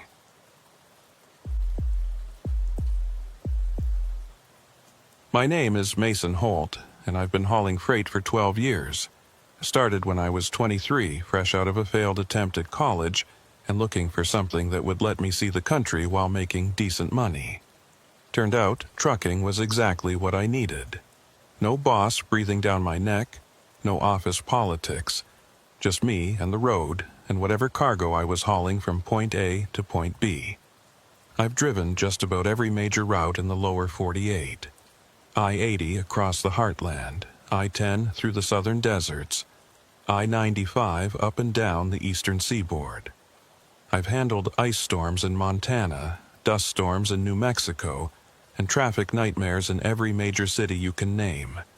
I thought I'd seen it all, experienced every kind of road condition this country had to throw at a driver. I was wrong. This happened in mid-March about 8 months ago. I was running a load of electronics from Sacramento to Denver, a route I'd driven maybe 24 times before. Nothing special about the cargo, nothing unusual about the timing. Just a standard haul that should have taken me about 16 hours, including stops for fuel and food. The weather forecast looked clear. A little wind in Nevada, maybe some light rain once I hit the Rockies, but nothing that would slow me down significantly. I left Sacramento just after noon on a Thursday, planning to arrive in Denver Friday morning in time for the 8 a.m. delivery window. Everything went fine for the first 6 hours. I made good time across California, pushed through Reno without any issues, and headed east on I-80 into Nevada. The sun was setting behind me, painting the desert in shades of orange and purple. It was actually a pretty evening, the kind that reminds you why you got into this job in the first place. I stopped at a truck stop in Winnemucca around 7 p.m., topped off my fuel, grabbed a sandwich and a large coffee. There were maybe a dozen other trucks parked there. Drivers either sleeping or getting ready for night runs like me. I exchanged nods with a couple of them, the universal trucker greeting that says, "I see you, fellow road warrior," without requiring actual conversation. While I was eating, I checked my phone for messages. My dispatcher had sent me an update about an hour earlier. There was construction on I-80 near the Utah border, lane closures that were backing up traffic for miles. Expected delays of 3 to 4 hours.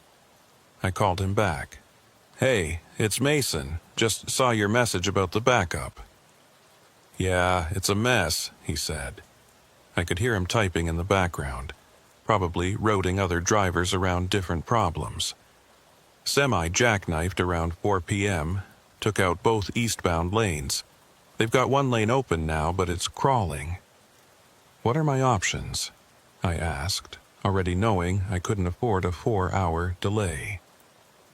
The delivery window in Denver was tight, and missing it meant the warehouse wouldn't accept the cargo until Monday, which meant I'd be sitting on a load for 3 days, which meant no payment until it was delivered. "Let me check," he said, more typing. "Okay, I've got an alternate route for you. It'll add maybe 30 miles to your total distance, but should save you 2 hours at least. Maybe more if that backup gets worse." "Send it to me," I said. "You sure? It's pretty remote. Goes through some canyon country." I should have paid attention to that. Should have asked more questions. But I was thinking about my schedule, about making that delivery window, about keeping my streak of on-time deliveries intact. "I've driven remote before," I said. "It's not a problem." "All right," he said, and I could hear the reluctance in his voice. "Sending it now.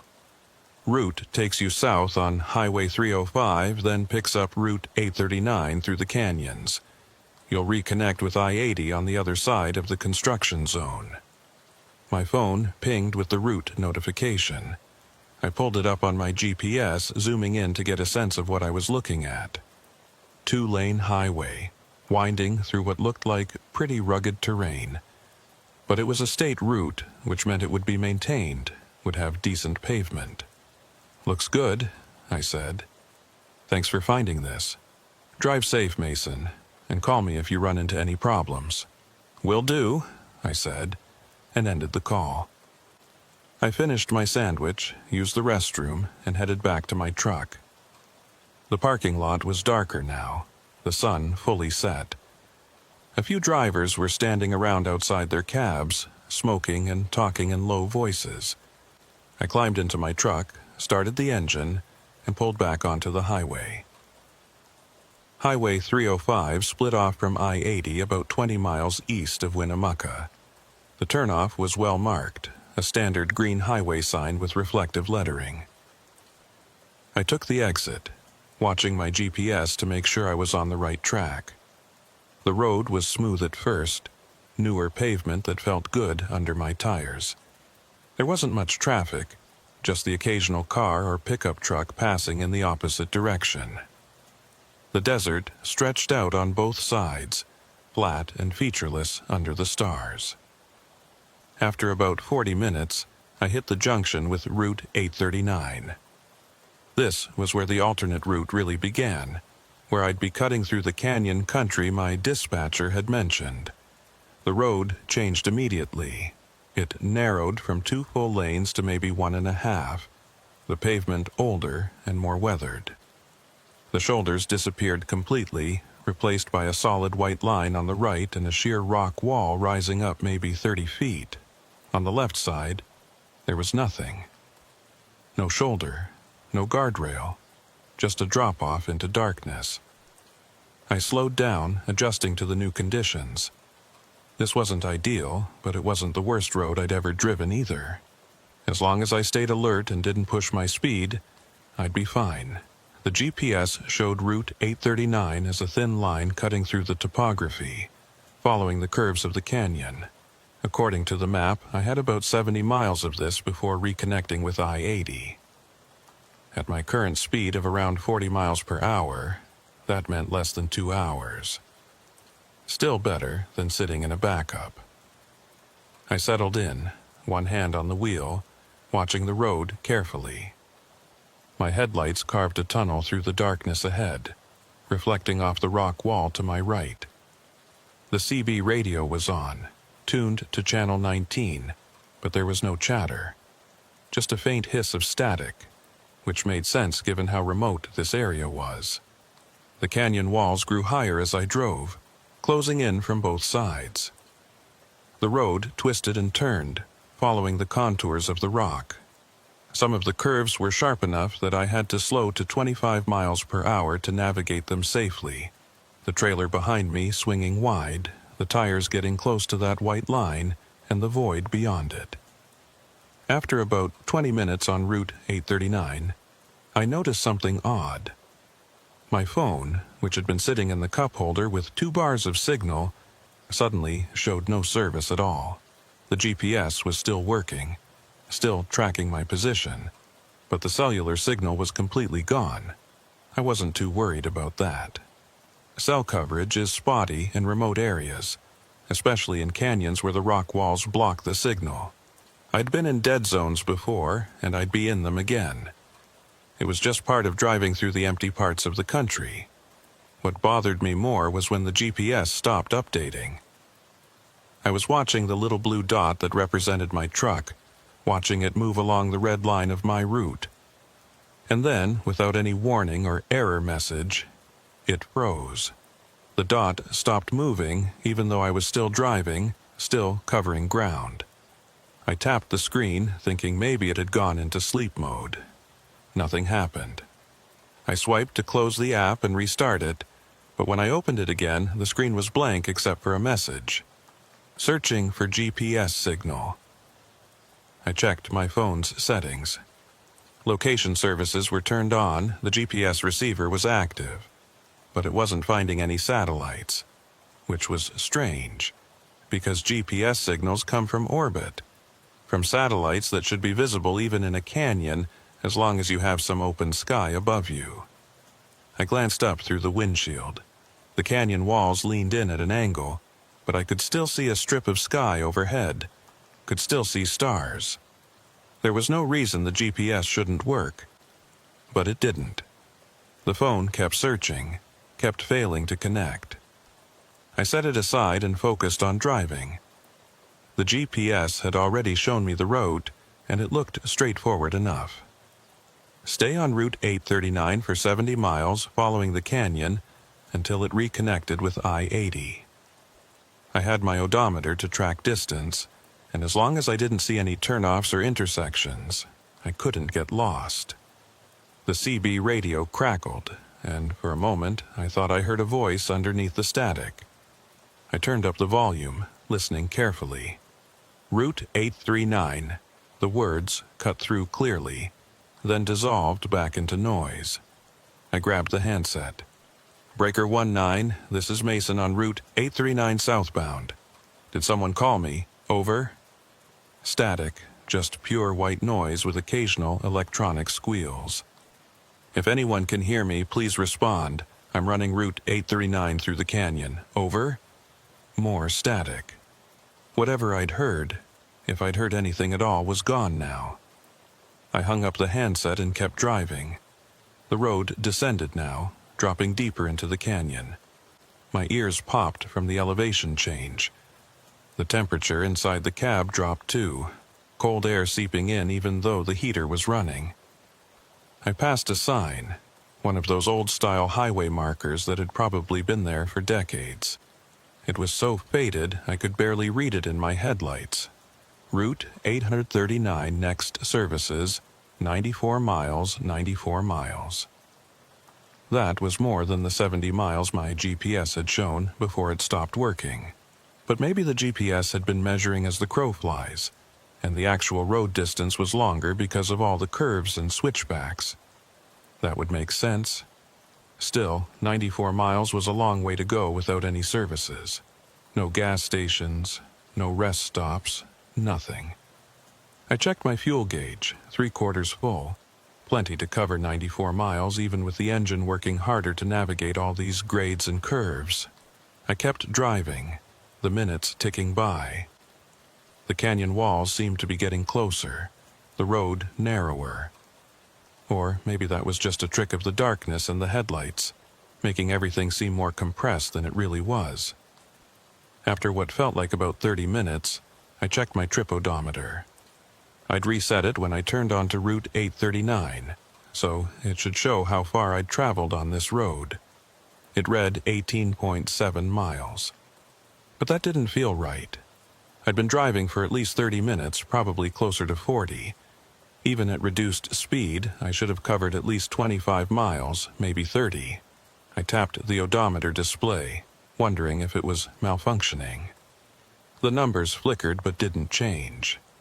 18.7 miles. I tried to remember the last mile marker I'd passed, but I couldn't. The road had been so winding, the darkness so complete that I'd lost track. I resolved to pay more attention, to watch for the next marker.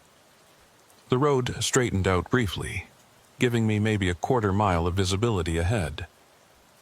My headlights picked up something on the pavement, something dark and irregular. As I got closer, I realized it was tire marks, long, black streaks that started in the middle of the lane and curved sharply to the left, ending right at the edge of the drop-off. Skid marks. Someone had braked hard here, had almost gone over the edge. I slowed down even more, scanning the area for any sign of what might have caused it. An animal in the road, maybe, or a rock slide. But I saw nothing unusual, just the same narrow strip of pavement and the same sheer walls. I kept going, and a few minutes later I saw more skid marks. Then more. Every few hundred yards, another set of marks, all ending at that drop-off on the left side. Some of them looked fresh, the rubber still dark and pronounced. Others were faded, worn down by time and weather. How many drivers had come close to disaster on this road? How many had actually gone over? I tried the CB radio again. Breaker 19, this is Mason on Route 839. If anyone has driven this route before... I'd appreciate any information about road conditions ahead. Over. The static changed pitch, became almost rhythmic, and underneath it I heard what might have been laughter, or maybe just noise that sounded like laughter. I hung up the handset, my hands gripping the wheel tighter. A new sign appeared, mile marker 12. I checked my odometer, 24.3 miles. According to my truck, I'd traveled more than twice as far as the mile marker indicated.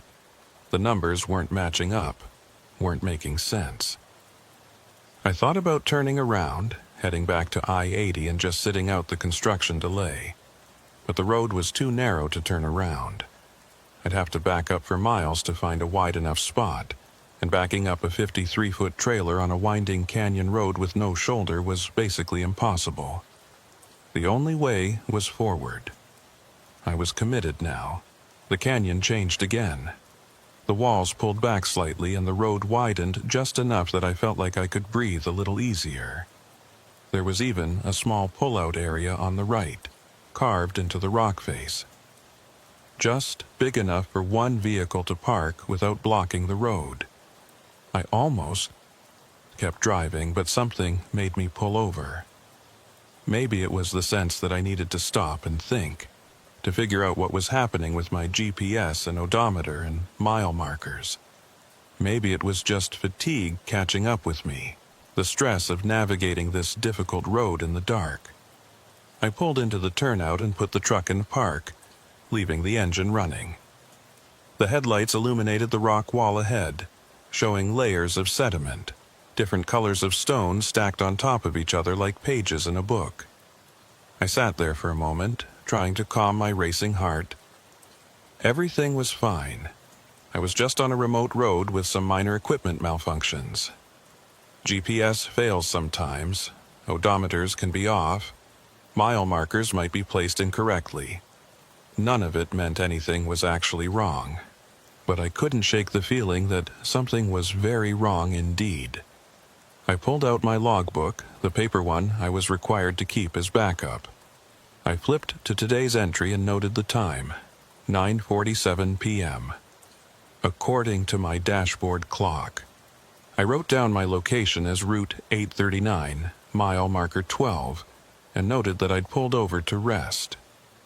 Then I noticed something that made my stomach drop. The date on my logbook was wrong. Or rather, my previous entry was wrong. According to what I'd written, I'd started this trip on Thursday, March 14th, but the pre-printed date at the top of today's page was Saturday, March 16th. I'd lost a day. Somewhere between leaving Sacramento and pulling over in this canyon, an entire day had disappeared. But that was impossible. I'd left Sacramento yesterday afternoon, had driven through the evening, stopped in Winnemucca, gotten the alternate route from my dispatcher. All of that had happened in the span of maybe 8 hours. There was no way a full day had passed. I checked my phone, even though it had no signal. The date displayed on the lock screen, Saturday, March 16th, 9:47 p.m. My hands started shaking. I closed the logbook, set it aside, and just sat there trying to process what this meant. Either I'd somehow lost consciousness for a full day and had been driving on autopilot, which seemed impossible, or time itself had jumped forward, which was equally impossible. Or I was still Thursday and my phone and logbook were both malfunctioning, showing the wrong date. That had to be it. Some kind of electromagnetic interference in the canyon, maybe. Something that was screwing with electronic devices and somehow even affecting the mechanical date stamp on my logbook pages. I took a deep breath, then another. I needed to stay calm, stay rational. Panic wouldn't help me. I just needed to keep driving, get through this canyon, reconnect with I-80. Once I was back in normal territory, everything would make sense again. I was about to put the truck back in gear when I saw movement in my passenger mirror. Something was walking on the road behind me, coming from the direction I'd just driven. I grabbed my flashlight from the door pocket and shined it back toward the road. The beam caught a figure maybe 50 yards back, moving slowly toward my truck. It was a person.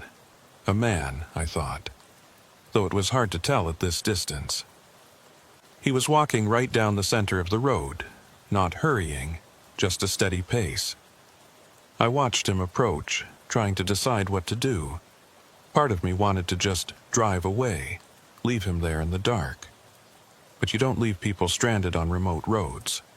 That's not how truckers operate. We look out for each other, help when we can. I opened my door and climbed down, the flashlight still in my hand.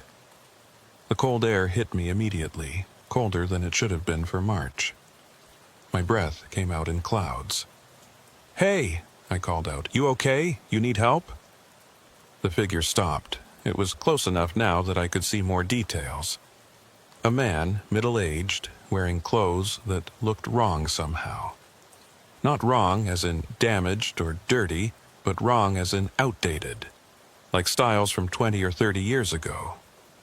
He didn't answer my question, just stood there in the middle of the road, maybe 20 yards away now, staring at me. "Do you need a ride?" I asked, though every instinct I had was screaming at me not to let this person into my truck. The man tilted his head, like he was considering my question. Then he spoke, his voice carrying clearly in the still air. "You shouldn't be here." "I'm just passing through," I said. "Got detoured because of construction on I-80. "There is no construction," the man said. "There's never construction. That's just what they tell people to get them onto this road." "What are you talking about? Who's they?" "The road," he said. "Route 839. It needs drivers. Needs vehicles. So it creates detours, construction delays, accidents. Anything to redirect traffic onto itself." I took a step back toward my truck. This guy was clearly unstable, maybe high on something. "Look, I can't help you if you don't want help. I'm going to get back in my truck now." "It won't matter," the man said. "You can't leave. None of us can leave. The road doesn't let go once it has you." "I'm leaving right now," I said, backing up another step. The man laughed, but there was no humor in it. "Drive all you want. Forward, backward, doesn't matter. You'll just end up right back here. This spot, this exact turnout, I've been trying for years." "Years," he said, "years." I turned and ran for my truck, throwing myself into the cab and slamming the door. I hit the lock button, my hands shaking so badly I could barely control them. The man was still standing there in the road, illuminated by my headlights now. He was smiling, but it was a sad smile, the smile of someone who'd given up hope a long time ago. I put the truck in gear and hit the accelerator, pulling back onto the road. I had to swerve around him, came within a few feet of clipping him with my mirror, but he didn't move, didn't even flinch. Just watched me go with that sad, knowing smile. I checked my mirror once I was past him, expecting to see him still standing there. But the road behind me was empty. He was gone, like he'd never been there at all. I drove faster now, pushing my speed up to 50 despite the curves. I needed to get out of this canyon, needed to get back to normal roads where things made sense. But the man's words kept echoing in my head. "You'll just end up right back here." I drove for what felt like an hour, following curve after curve, descent after descent. My odometer climbed. 30 miles, 40 miles, 50 miles. But the mile markers, when I could see them, told a different story. Mile 12, mile 14, mile 11, mile 15. They weren't sequential, weren't following any pattern I could discern. And then I saw it. A turnout on the right side of the road, carved into the rock face. Just big enough for one vehicle, the same turnout I'd stopped at before. I slammed on the brakes, my heart hammering. This couldn't be the same place. I'd been driving for an hour, had covered dozens of miles. There was no way I was back where I'd started. But I recognized the rock formation ahead, the way the layers of sediment curved and folded. Recognized the exact angle of the pullout, the same scuff marks on the pavement where countless tires had pulled in and out. It was the same place, exactly the same. And standing in the middle of the road, right where I'd left him, was the man in the outdated clothes. He wasn't smiling anymore. Now he just looked tired. "I told you," he said, his voice carrying through my closed window. "The road doesn't let go." I sat frozen in the driver's seat, staring at the man through my windshield. My mind was trying to find an explanation, any explanation that would make sense of what I was seeing. Maybe there were multiple turnouts that looked similar. Maybe I'd gotten turned around somehow, had accidentally reversed direction without realizing it. But I knew those explanations were wrong. I'd been driving forward the entire time, had watched the road carefully, had taken every curve exactly as it appeared. There had been no intersections, no places where I could have looped back on myself. And yet, here I was, at the same spot I'd left an hour ago. The man walked toward my truck slowly, his hands visible, palms out. Not threatening, just resigned. When he got close enough, he tapped on my window. Against my better judgment, I cracked it open about an inch. "My name is Victor Hayes," he said. "I've been on this road since '98. That's 25 years if the date you're thinking of is correct." "That's impossible," I said, though my voice sounded weak even to me. "You'll learn that impossible doesn't mean much on Route 839, Victor said. "The rules are different here. Time, distance, direction. None of them work the way they should." "How did you end up here?" I asked. "Same way you did, probably. Construction delay, detour, alternate route that looked fine on paper. I was hauling steel beams from Portland to Salt Lake City. Never made the delivery." He paused, looking down at his hands. "My wife thinks I abandoned her. My kids grew up without me. And I've been driving this same stretch of road over and over, trying to find a way out." "There has to be a way out," I said. "Roads don't just trap people. That's not how reality works." "Reality," Victor repeated, and laughed bitterly. "You still think you're in normal reality? Look at your phone, check the date, check the time. Then drive for another hour and check again. Tell me if reality is still working the way you think it should." I didn't want to believe him, but I'd already seen the evidence. The GPS failure, the mismatched odometer readings, the lost day. Something was fundamentally wrong with this place. "What happens if I just stop?" I asked. "What if I park here and wait for help?" "Help doesn't come," Victor said. "I waited for 3 months, sat in my truck, rationed my food, drank rainwater that pooled in the rock formations. No one drove past. No rescue vehicles, no helicopters, nothing. Finally, I gave up and started driving again, hoping I'd find something, anything. But there's nothing to find. Just this road looping back on itself." "My dispatcher knows where I am," I said. "When I don't show up in Denver, he'll send someone looking for me." "Will he?" Victor asked. "Or will Route 839 tell him you completed your delivery just fine? Will it send messages from your phone saying everything's okay? This road is smart. It knows how to cover its tracks."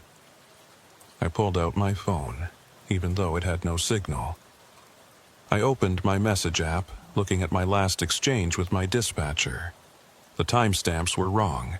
Messages I'd sent hours ago showed times that hadn't happened yet. And there, at the bottom of the conversation, were messages I didn't remember sending.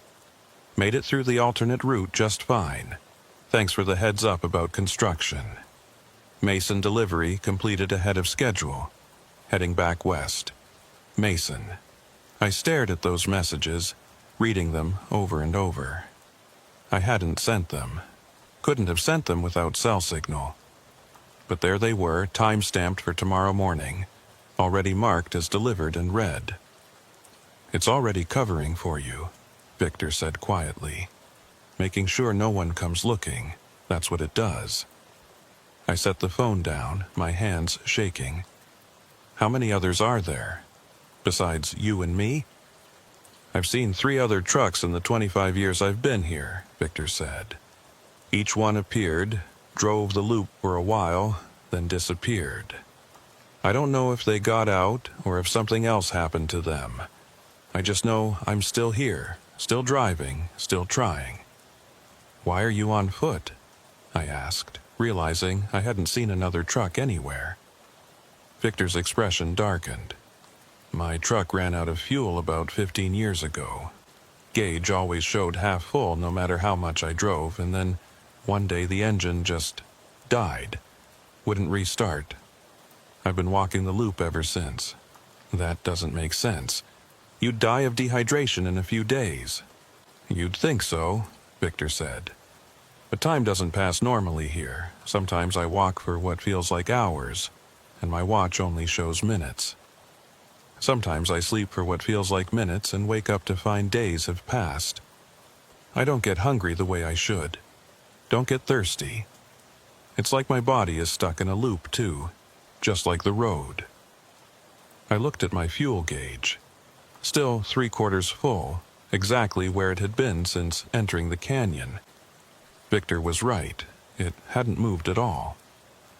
"What are you carrying?" Victor asked, nodding toward my trailer. "Electronics. Computer equipment, mostly." I wonder if that matters. If the cargo determines how long the road keeps you." "What do you mean?" "Just a theory," Victor said. "The 3 trucks I saw, one was carrying livestock, one had a refrigerated trailer with food, one was hauling cars, all different cargo. They all disappeared at different times. I had steel beams. Maybe the road wants certain things, lets go of others." "That's insane," I said. "Is it?" Victor asked. "Is it any more insane than a road that loops back on itself, that makes time jump forward and backward, that traps people for decades?" He had a point. "So, what do I do?" I asked. "Just drive until it decides to let me go." "That's what I've been doing," Victor said. "Haven't found a better option yet. But maybe you'll have better luck. You've got a truck that still runs. You've got fuel. You can cover more ground than I can." "Come with me," I said, surprising myself. "Ride in the passenger seat. We'll figure this out together." Victor smiled, that same sad smile from before. "I appreciate the offer, but I can't. I tried to get in someone else's truck once, years ago.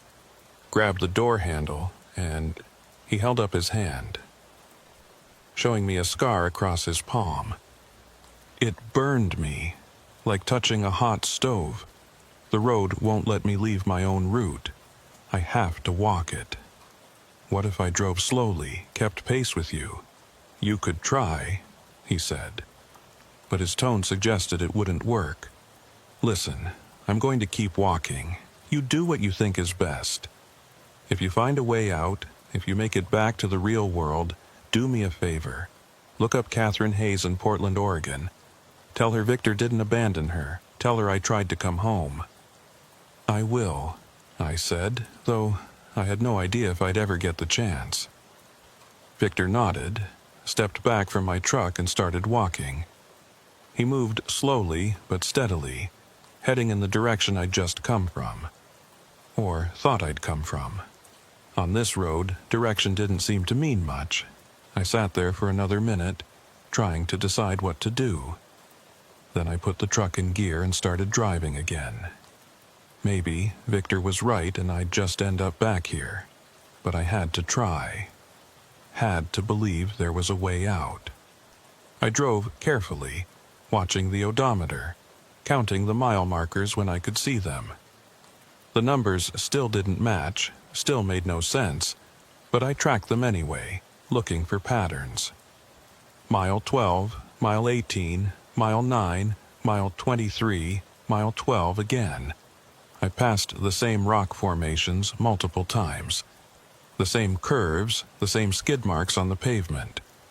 The road was repeating, but not in a simple loop. It was more complex than that, like a knot that folded back on itself in multiple places. After what my watch said was 2 hours, but my dashboard clock said was 30 minutes, I saw something new. There was a truck ahead of me, parked in the middle of the road. It was old, maybe from the early 2000s. The cab door was open, and the headlights were still on, though they were dim, the battery clearly dying. I slowed as I approached, pulling up behind it. I grabbed my flashlight and got out, the cold air hitting me like a wall. I approached the truck cautiously, calling out, "Hello? Anyone here?" No response. I looked inside the cab. Empty, the keys were still in the ignition, turned to the on position. The fuel gauge showed half full. On the seat was a logbook, open to a page dated March 12th, 3 days ago by my phone's current date. The last entry read, "Can't go forward, can't go back. Odometer says 247 miles, but I keep passing the same landmarks. Fuel won't run out, GPS won't work. This doesn't make sense. Going to walk ahead, see if I can find anything on foot." I checked the back of the truck. No trailer. This was just a cab. A day cab used for local runs, not long hauls. Whoever had been driving it was probably local, had taken Route 839 thinking it was just a normal shortcut. I went back to my own truck and continued driving, leaving the abandoned cab behind. But I couldn't stop thinking about it. How long had it been sitting there? Days? Years? And where was the driver now? The road descended sharply and I had to downshift to control my speed. The grade was steep enough that I could feel gravity pulling me forward. My brakes were working hard, getting hot. I could smell them, that acrid, burning smell that meant I was pushing them to their limit. The descent continued for what felt like miles. I started to worry that I'd overheat my brakes, that I'd lose control and go over the edge.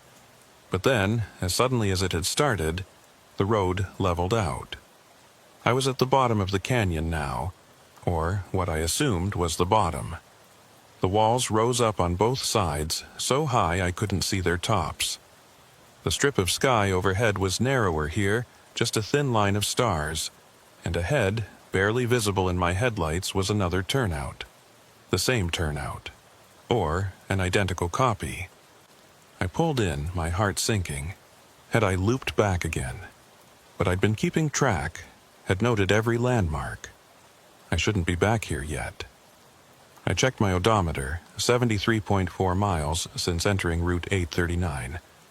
I'd covered significant distance, should be well past this spot. Unless this wasn't the same turnout. Unless there were multiple turnouts, all identical, placed at intervals along the loop. I got out, flashlight in hand, and examined the rock face, looking for any distinguishing feature. Anything that would tell me if this was the same spot or a different one. And then I saw it. Scratched into the rock, barely visible, were words. Victor H. was here, day 437. I ran my fingers over the carving. It was old, the edges worn smooth by time and weather. Victor had been here, had marked this spot, almost 2 years into his imprisonment on this road. I pulled out my pocket knife and carved my own message below his. Mason H., March 16th, then I added, "Going to find a way out." I didn't know if anyone would ever see it, didn't know if I'd ever see it again myself. But it felt important to leave some mark, some evidence that I'd been here. I got back in my truck and pulled out my paper atlas, the old-fashioned road map I kept in the door pocket for emergencies. I flipped to Nevada, looking for Route 839. It wasn't there. The road simply didn't exist on the map. In the area where I should be, there was nothing but empty space, not even a dotted line to indicate an unpaved road. I checked the map index looking for any mention of Route 839. Nothing. As far as the atlas was concerned, this road didn't exist. I thought about what Victor had said, about the road creating detours and construction delays to lure people in. If Route 839 didn't officially exist, then how had my dispatcher found it? How had it appeared on my GPS? The answer was chilling. It hadn't. My dispatcher probably sent me on a normal, alternate route, Highway 305 or something similar. But Route 839 had intercepted me somehow, had replaced the real road with itself, had pulled me off the map and into this impossible loop. My CB radio crackled, and a voice came through clearly. "Mason Holt." I grabbed the handset. "Who is this? How do you know my name?" "You carved it into the rock," the voice said. "I can see it. I can see everything that happens on my road." "Your road?" I said. "What are you?" "I am Route 839, the voice said, and it sounded almost amused. "I am the pavement and the rock. I am the curves and the drop-offs. I am every mile marker and every skid mark. This is my place, and you are my guest." "Let me go," I said. "I don't want to be here." "But I want you here," the voice said. "I've been alone for so long, just me and Victor, walking his endless loop. It's nice to have someone new, someone who still has hope." "You can't keep me here," I said, though I had no idea if that was true. "Can't I?" the voice asked. "Look at your fuel gauge, look at your odometer. Look at the date on your phone. I can make time move however I want. Can make distance stretch or shrink. Can make your truck run forever or die in an instant. This is my world, Mason. You're just living in it. Why?" I asked. "Why trap people here?" "Because I'm lonely," the voice said, and for a moment it sounded almost sad. "I was built to carry traffic, to connect places, to be useful. But I was never used, never finished. The construction crew disappeared before they could complete me. I was left here, incomplete, forgotten. So I finished myself, extended myself, made myself into something that could exist outside the normal world. And now I collect the things I need. Drivers, mostly, people to keep me company, to drive my curves and admire my views, to be here with me." "That's insane," I said. "Is it?" the voice asked. "Or is it just lonely? Everyone needs companionship, Mason, even roads." The radio went dead, the static cutting out completely. I was left in silence, just the rumble of my engine and the whistle of wind through the rocks. I tried to think rationally, to approach this like a problem I could solve. Route 839 was some kind of anomaly, some impossible place where normal physics didn't apply. But there had to be limits to what it could do, had to be weaknesses. Victor had been here for 25 years and hadn't found a way out. But Victor had been walking, limited in his mobility. I had a truck, had fuel that apparently wouldn't run out, had the ability to cover ground quickly. What if the loop had an edge? What if I could find the boundary where Route 839's influence ended and normal reality began?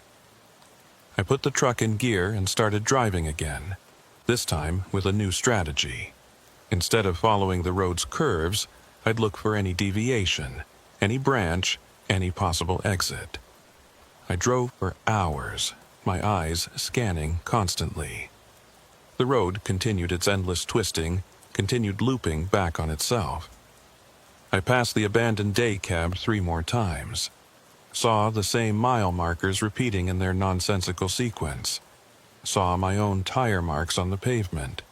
Proof that I'd been here before. But I didn't give up. Couldn't give up. Because the alternative was to end up like Victor. trapped here for decades, walking an endless loop while the world moved on without me. And then, just when I was starting to lose hope, I saw something different. There was a crack in the road ahead, not a normal crack, not the kind caused by weathering or freezing. This was a gap, a space where the pavement simply ended and then started again a few feet later. I slowed down, approaching carefully. The gap was maybe 3 feet wide, running perpendicular across both lanes. Beyond it, the road continued as normal. But in the gap itself, I could see something that made my brain hurt to look at. It wasn't empty space. It was something else, something that shifted and moved, that was multiple colors and no color at the same time. Like looking at a glitch in reality, a place where the world hadn't loaded properly. I stopped the truck about 10 feet from the gap and got out. The cold air hit me, but I barely noticed it. I walked toward the gap slowly, the flashlight in my hand, though the beam seemed to bend and distort as it approached the crack. When I got close enough to look down into the gap, I saw more of that shifting, impossible non-space.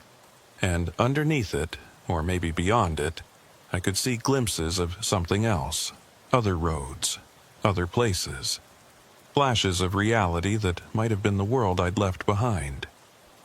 I'd found it, the edge of Route 839's domain, the boundary between the impossible and the real. Now I just had to figure out how to cross it. I stood at the edge of that crack in reality, staring down into the impossible space between. My flashlight beam twisted and fragmented as it hit whatever was in that gap, breaking into colors that shouldn't exist, creating shadows that pointed in wrong directions. Every instinct I had screamed at me to back away, to get in my truck and drive far from this place. But this might be my only chance, my only way out of this loop. I crouched down, getting as close to the edge as I dared. The crack was wider than I'd first thought, maybe 4 feet across, too wide to simply step over, and I had no idea how deep it went, or if depth even meant anything in a space that didn't follow normal rules.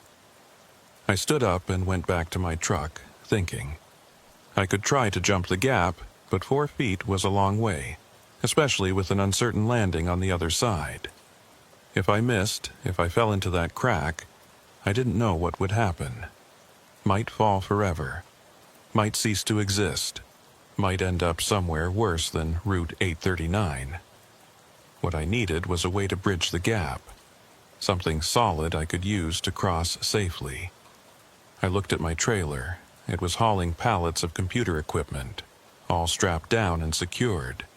But there might be something I could use. I opened the trailer doors and climbed inside, shining my flashlight across the cargo. The pallets were wrapped in plastic, but I could see what was underneath. Servers, mostly, rack-mounted units in cardboard boxes, and underneath those, wooden shipping pallets. Long, sturdy planks of wood held together with nails.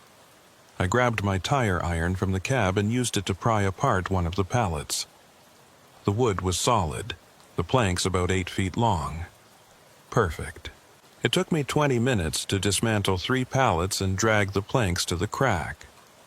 I laid them across the gap, side by side, creating a makeshift bridge. The planks rested on the pavement on both sides, spanning that impossible space. I tested the bridge carefully, putting my weight on one plank at a time. They held. The wood creaked but didn't bend or crack. It would support me, but would it support my truck? The truck weighed over 30,000 pounds loaded. No way these wooden planks could handle that kind of weight. They'd snap like toothpicks. I'd have to cross on foot, leave the truck behind and hope that whatever was on the other side would lead me back to normal roads. I went back to the cab and grabbed my wallet, my phone, and my jacket. Everything else would have to stay. The cargo, the truck, all of it. Maybe Route 839 could have it, as long as I got out. I stood at the edge of the crack again, looking at my makeshift bridge. 3 planks of wood spanning a gap in reality. It should have been absurd, should have been impossible.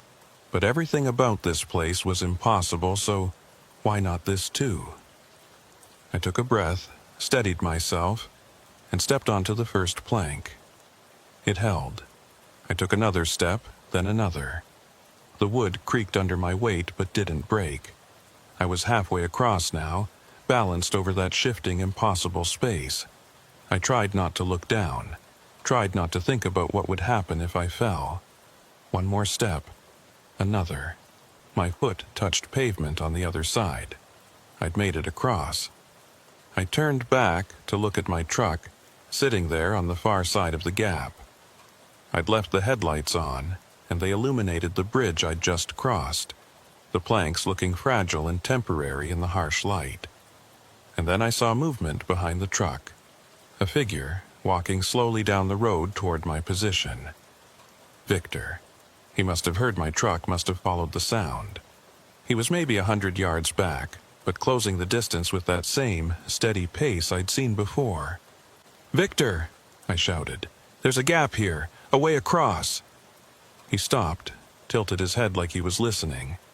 Then he started walking again, faster now. I watched him approach, hope rising in my chest. If I could get Victor across, if I could bring him back to reality with me, then at least something good would come from this nightmare. Victor reached my truck and stopped, staring at the bridge. Then he looked across at me, and I saw something in his expression that killed my hope. He was shaking his head. "What's wrong?" I called out. "You can cross. The planks will hold your weight." "It's not about the planks," Victor shouted back. "The gap won't let me through. I told you, I can't leave my route. You don't know that for sure. Just try." Victor stood there for a long moment, considering. Then he nodded and stepped onto the first plank. Immediately, the wood burst into flames. Not normal fire. This burned white hot, so bright I had to shield my eyes. Victor screamed and jumped back, stumbling away from the bridge. The flames consumed the plank in seconds, leaving nothing but ash that fell into the gap and disappeared. "Victor!" I shouted. "Are you okay?" He was on his knees next to my truck, holding his foot. Even from this distance I could see smoke rising from his shoe. But after a moment he stood up, tested his weight. He was hurt, but not seriously injured. "I told you," he called across. "The road won't let me go. You made it across, Mason. You're free. Don't waste it." "I can find help," I said. "I can bring people back, rescue you somehow." Victor laughed, but it was that sad laugh again. "You think you're the first person to say that? Go, Mason, live your life. And if you remember, tell Catherine I tried to come home." The remaining 2 planks suddenly caught fire, burning with that same impossible white flame. In seconds they were gone, leaving the gap open again, impassable. I stood there watching Victor on the other side. He raised his hand in a wave, then turned and started walking back down the road, back into the loop that was his prison. I wanted to call after him, wanted to promise I'd find a way to help, but the words stuck in my throat, because I knew they'd be empty promises. If Victor couldn't cross that gap, if Route 839 held him that tightly, then there was nothing I could do. I turned away from the gap and started walking down the road ahead of me. This side felt different already. The air was warmer, the darkness less oppressive. And after about 50 yards I saw something that made my heart leap. A road sign. It was a normal green highway sign, well lit and maintained. I-80 east 2 miles. I'd made it. I was back on a real road, heading toward a real highway. Route 839's influence was behind me. I walked those 2 miles in what felt like no time at all. And then I was standing on the shoulder of I-80, watching normal traffic flow past. Cars and trucks, all moving at highway speeds. all following the normal rules of physics and reality. I walked along the shoulder, my thumb out, hoping someone would stop. After maybe 20 minutes, a pickup truck pulled over. The driver was an older man, weathered face, kind eyes. "You okay?" he asked through the open window. "Your truck break down?" "Something like that," I said. "Can you give me a ride to the nearest town?" "Sure, hop in." I climbed into the passenger seat, and the simple normalcy of it almost made me cry.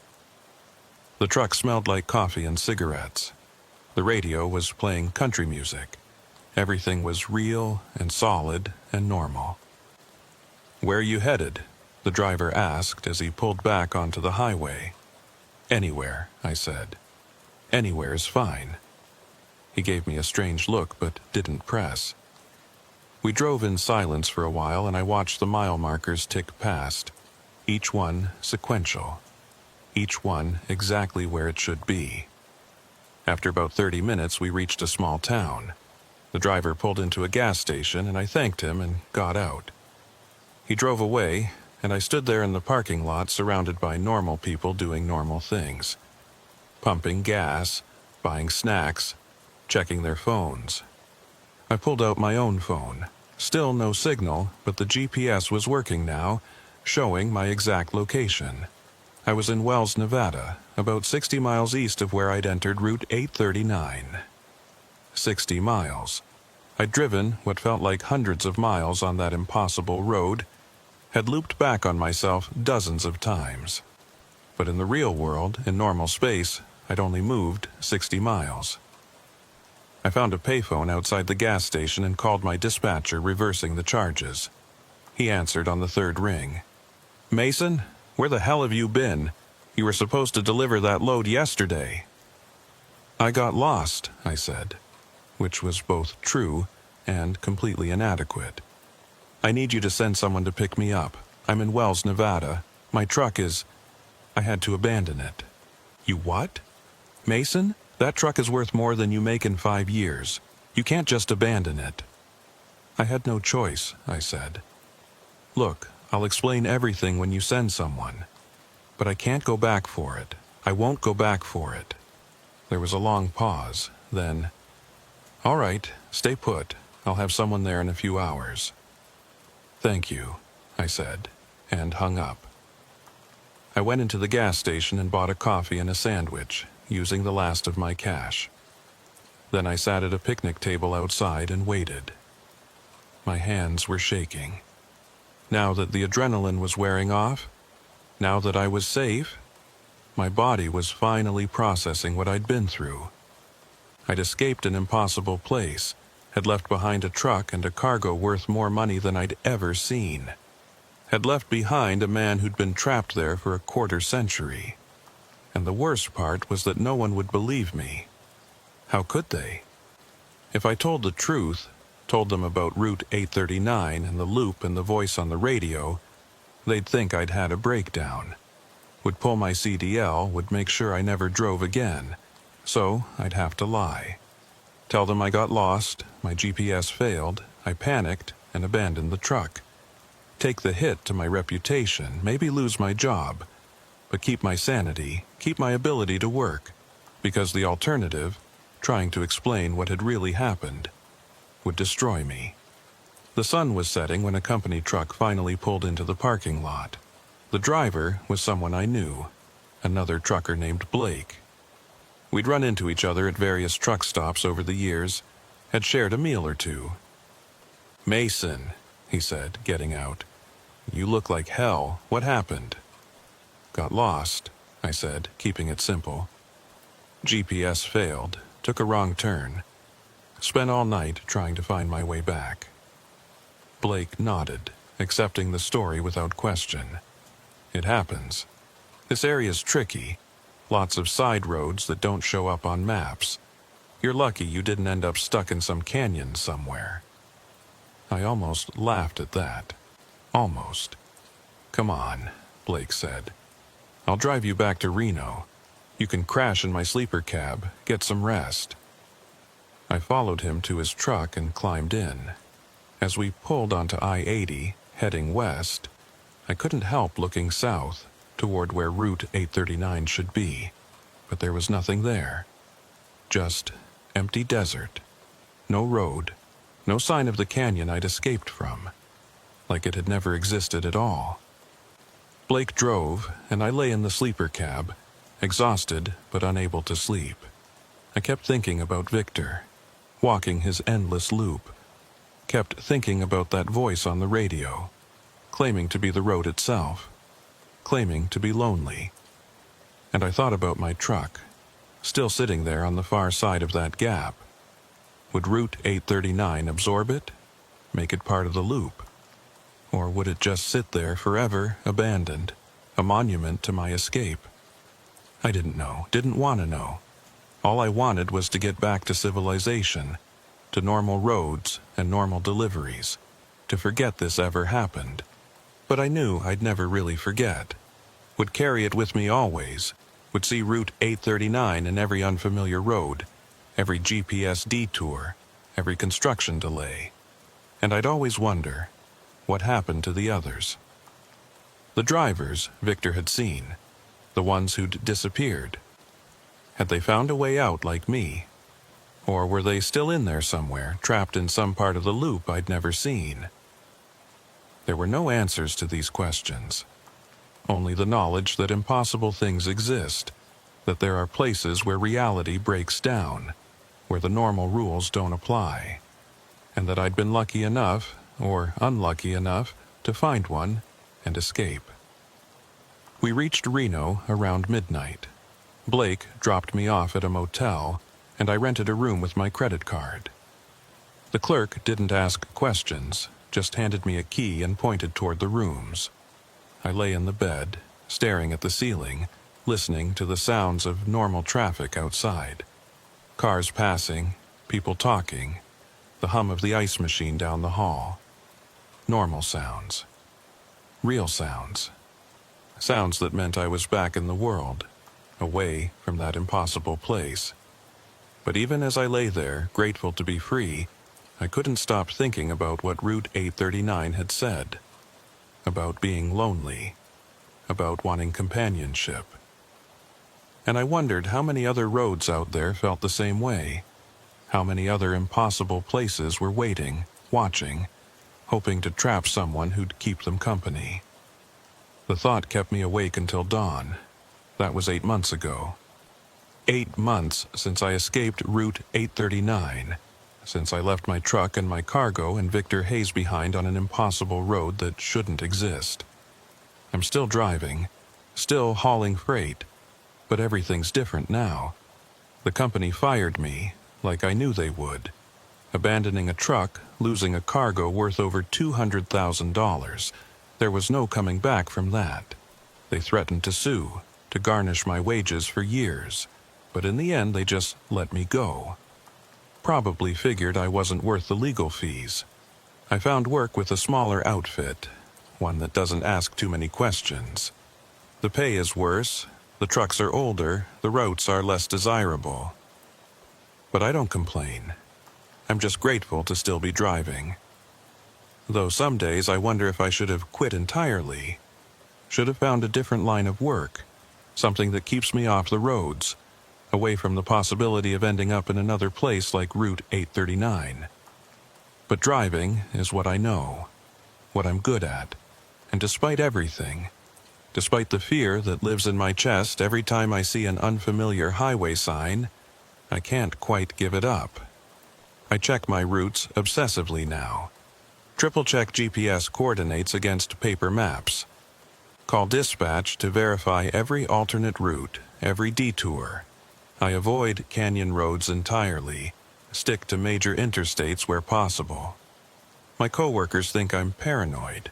Maybe I am, but I'm also alive and free, which is more than Victor Hayes can say.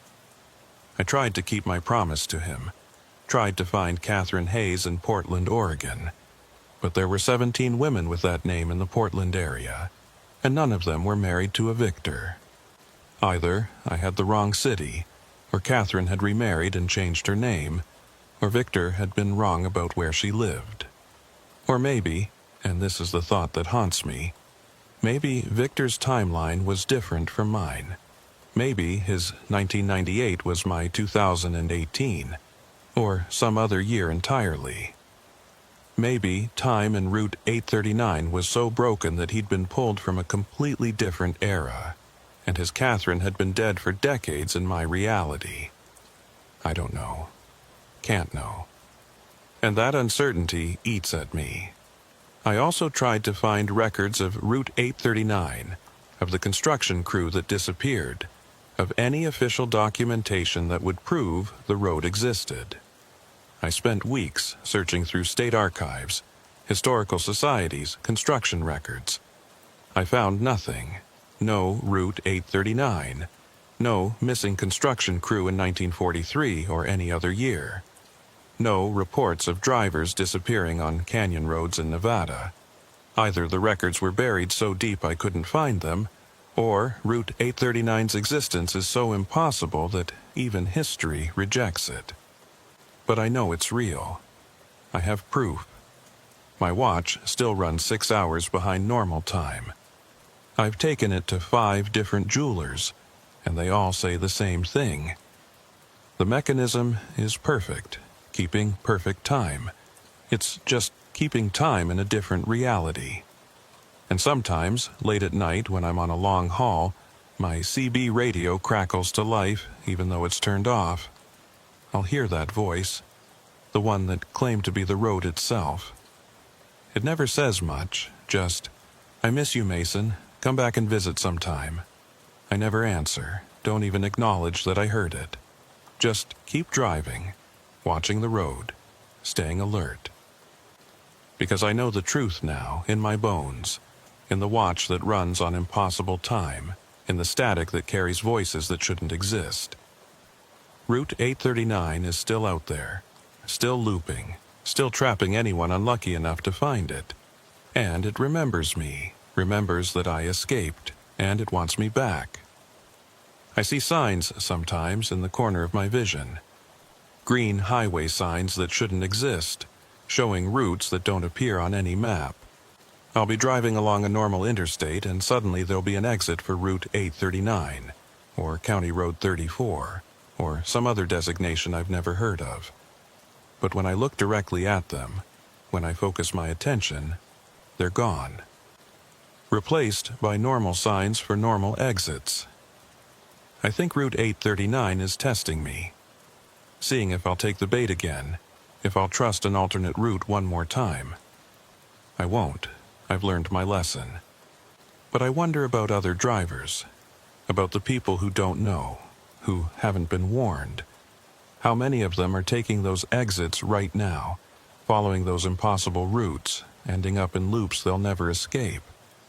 And I wonder if I should try to warn them, if I should start some kind of website, some repository of information about impossible roads. Tell my story. Tell Victor's story.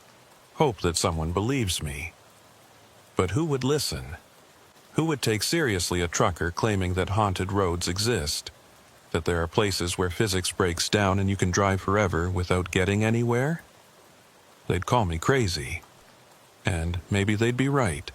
So I keep quiet, keep driving, keep checking my routes 3 times before I start each trip. And I try not to think about Victor still walking his loop after all these years. Try not to wonder if he's given up hope, if he's stopped counting days, if he even remembers what the real world looks like anymore. But I do think about him every day. Every time I see a canyon road, every time my GPS suggests an alternate route, every time that voice crackles through my CB radio. I think about how I escaped, and he didn't.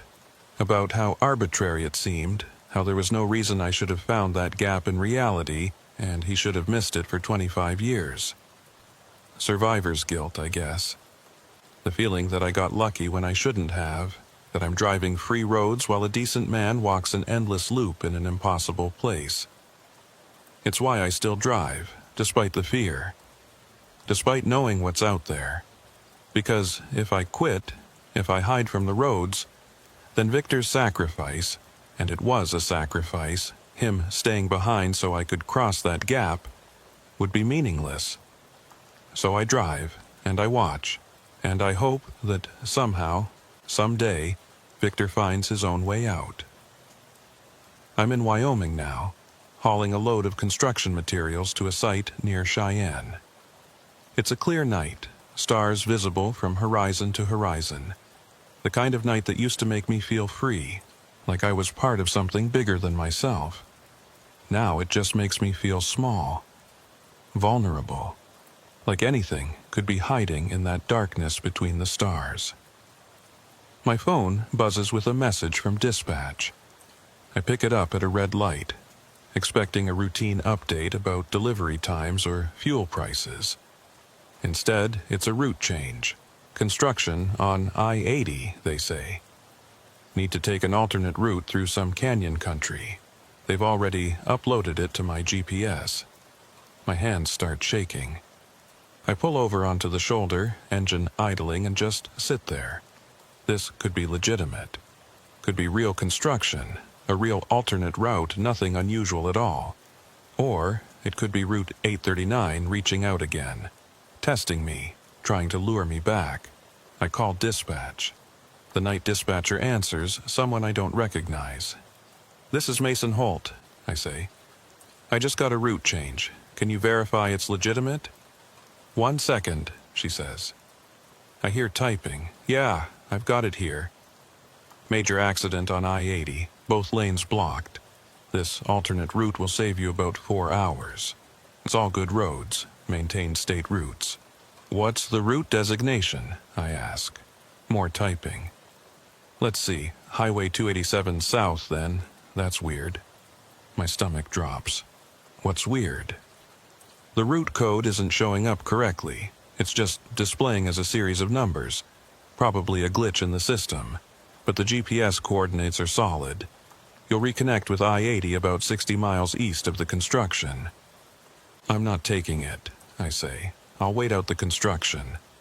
"Mason, that could be 6 hours or more. You'll miss your delivery window." "I don't care," I say. "Find me a different route or I wait."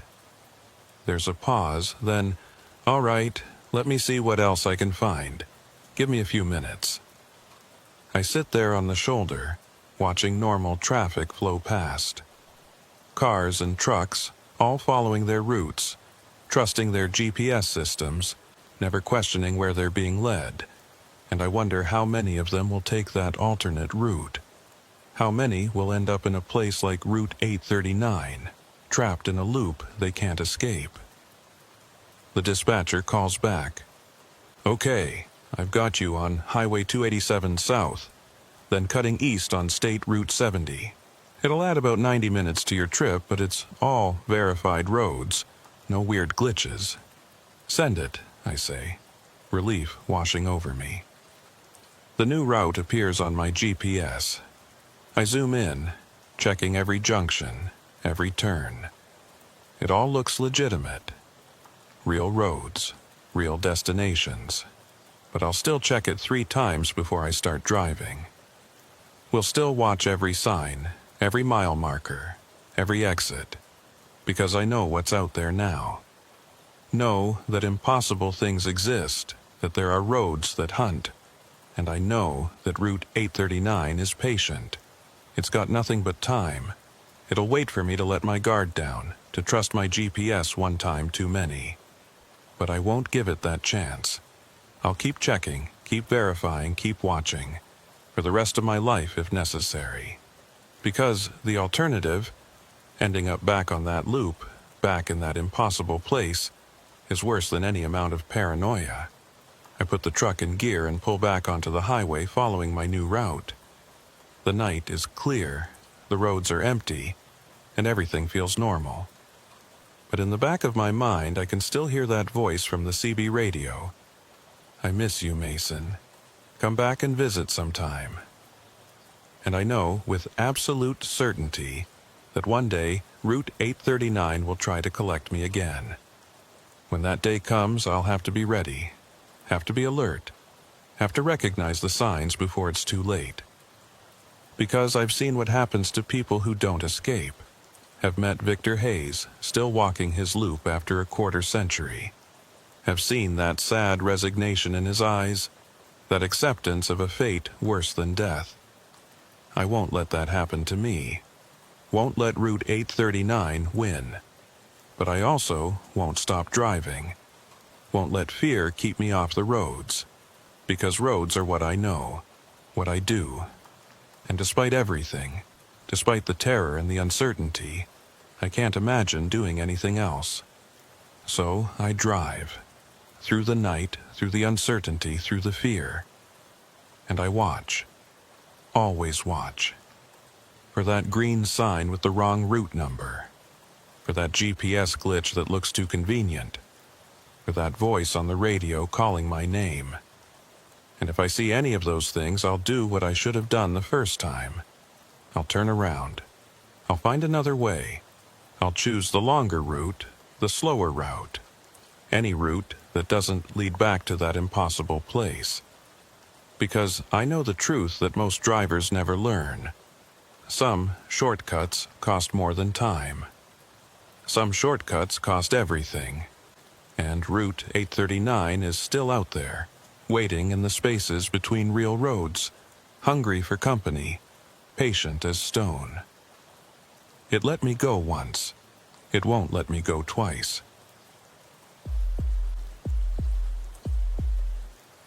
My name is Wyatt Dalton, and I've been running loads through the Southwest for 9 years.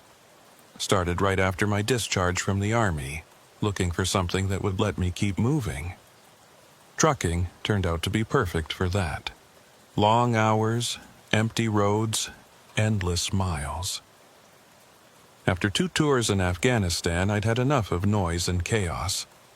Give me a quiet cab and an open highway any day. This happened in late September, about 4 months ago. I was hauling agricultural equipment from Fresno to Phoenix, a route I'd run maybe 100 times. Straightforward drive, mostly I-5 south, then I-10 east through the desert. I left Fresno around 4 p.m. on a Friday, planning to drive through the night. By 11 p.m., I was deep in the desert between Indio and Blythe, that stretch where there's nothing but sand and rock. The moon was almost full, bright enough to see rock formations casting long shadows. I'd been driving for 7 hours straight, feeling that low-grade fatigue from staring at the same road too long. I still had 4 hours ahead and needed to stop, stretch my legs, maybe close my eyes for 20 minutes. The problem was finding a good place. This section of I-10 doesn't have many rest areas. I could push on to Blythe, but that was still 30 miles ahead, and I needed to stop now. That's when I saw the turnout. It appeared on my right, marked by a brown sign. Canyon View Rest Area. I didn't remember seeing this rest area before, but I'd been running this route for years, sometimes on autopilot. Maybe it had always been there. I took the exit. The off-ramp descended steeply, the pavement cracked and weathered, with sand drifting across it. The rest area was a quarter mile from the interstate, tucked between 2 rocky hills. As I descended, highway traffic faded quickly. By the time I reached the bottom, I couldn't hear the interstate at all. The rest area was small, gravel parking lot for maybe 3 vehicles, a single light pole that wasn't working. My headlights swept across a picnic table, a trash can, and an information board. At the far end, a hiking trail led into the rocks. No other vehicles. I had the place to myself. I parked, left the engine running, and climbed down. The silence hit me immediately. No traffic noise, no wind, nothing. Complete silence that made my ears ring. I walked to the information board. Behind yellowed plexiglass was a faded map showing hiking trails and geological features.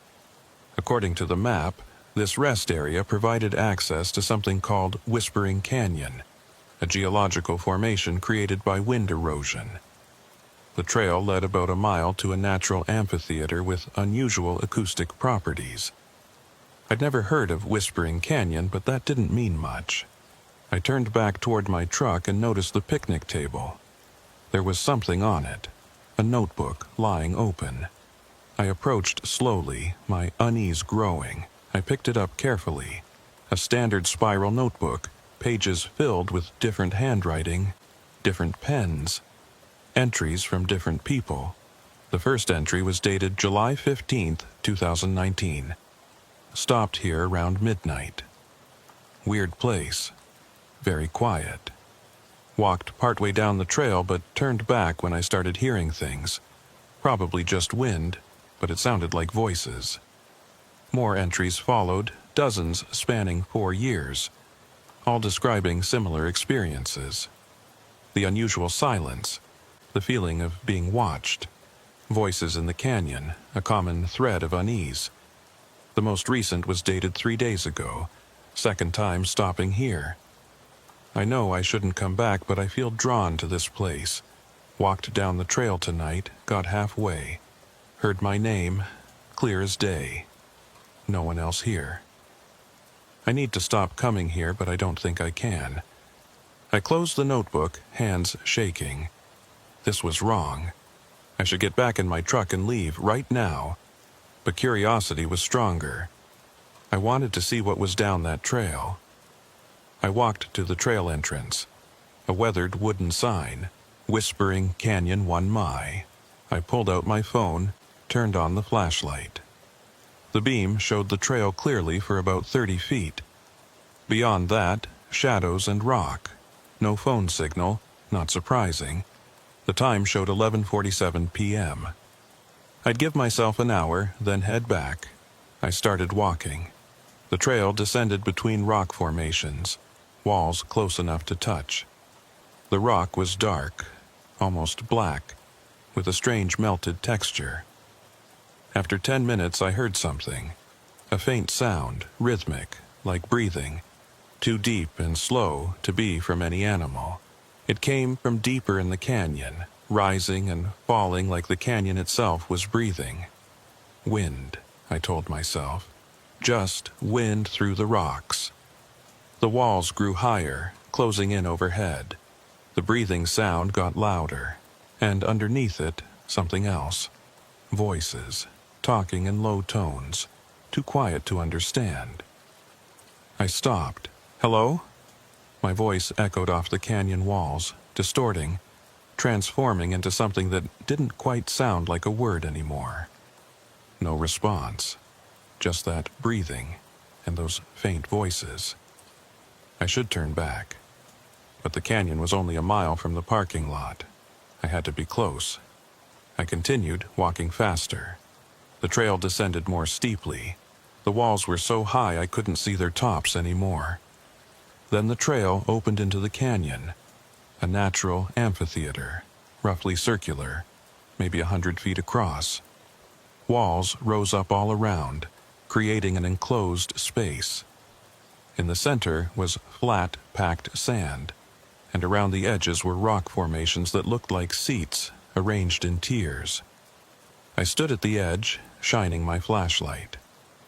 The beam didn't reach the far side, but I could see enough. It was beautiful in a stark, alien way, and completely silent. Even the breathing had stopped.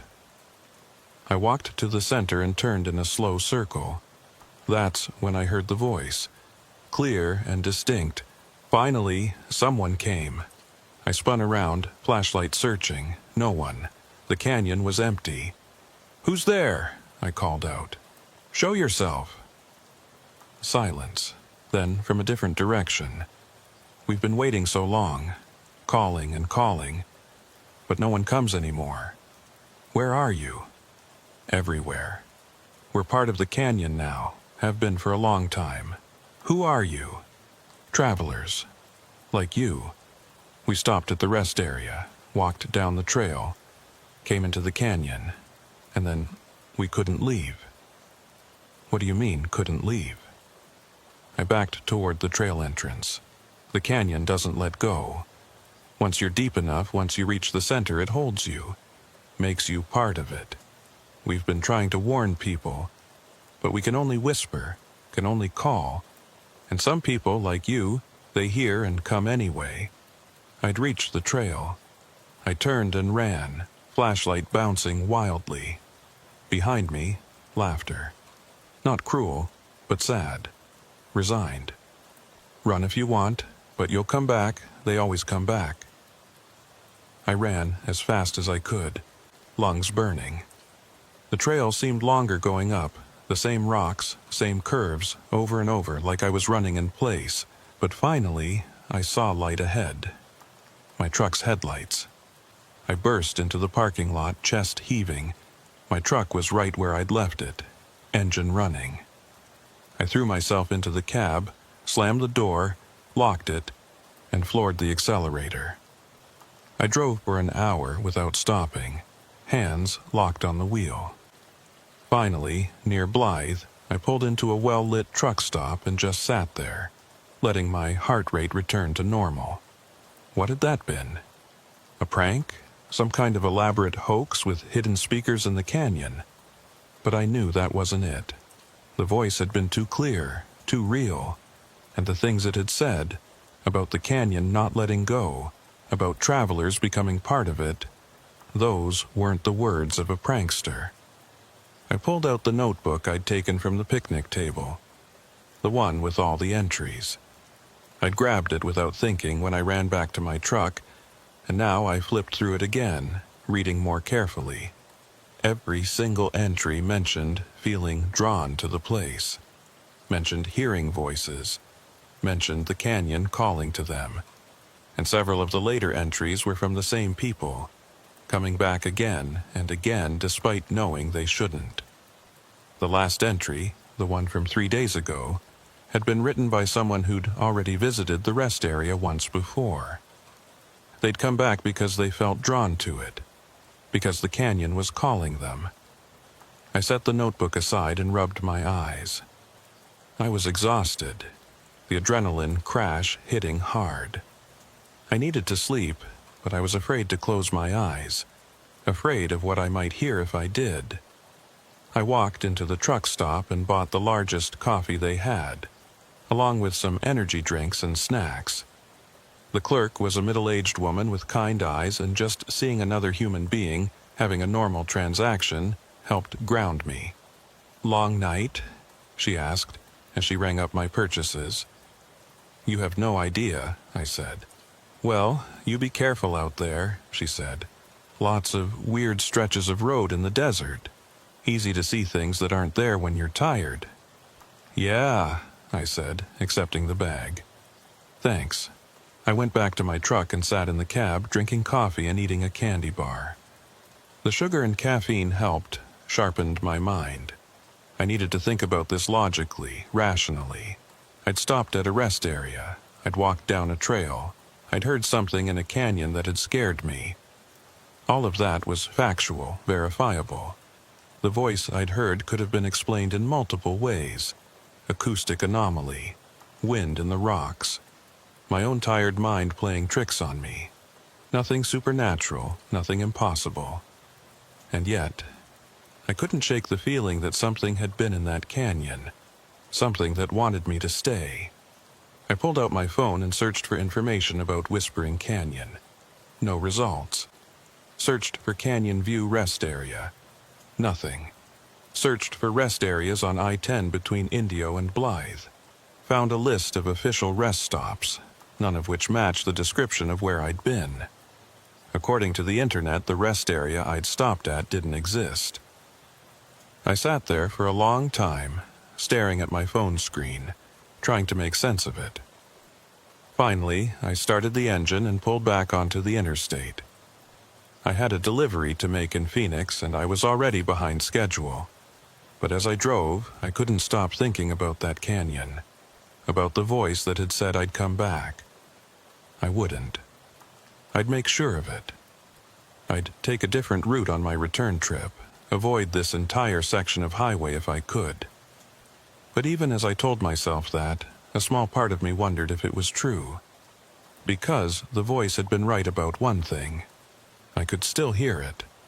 Faint and distant, but there, calling my name, drawing me back. And I didn't know if I had the strength to resist it forever.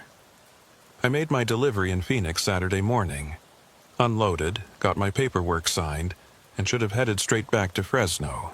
Should have.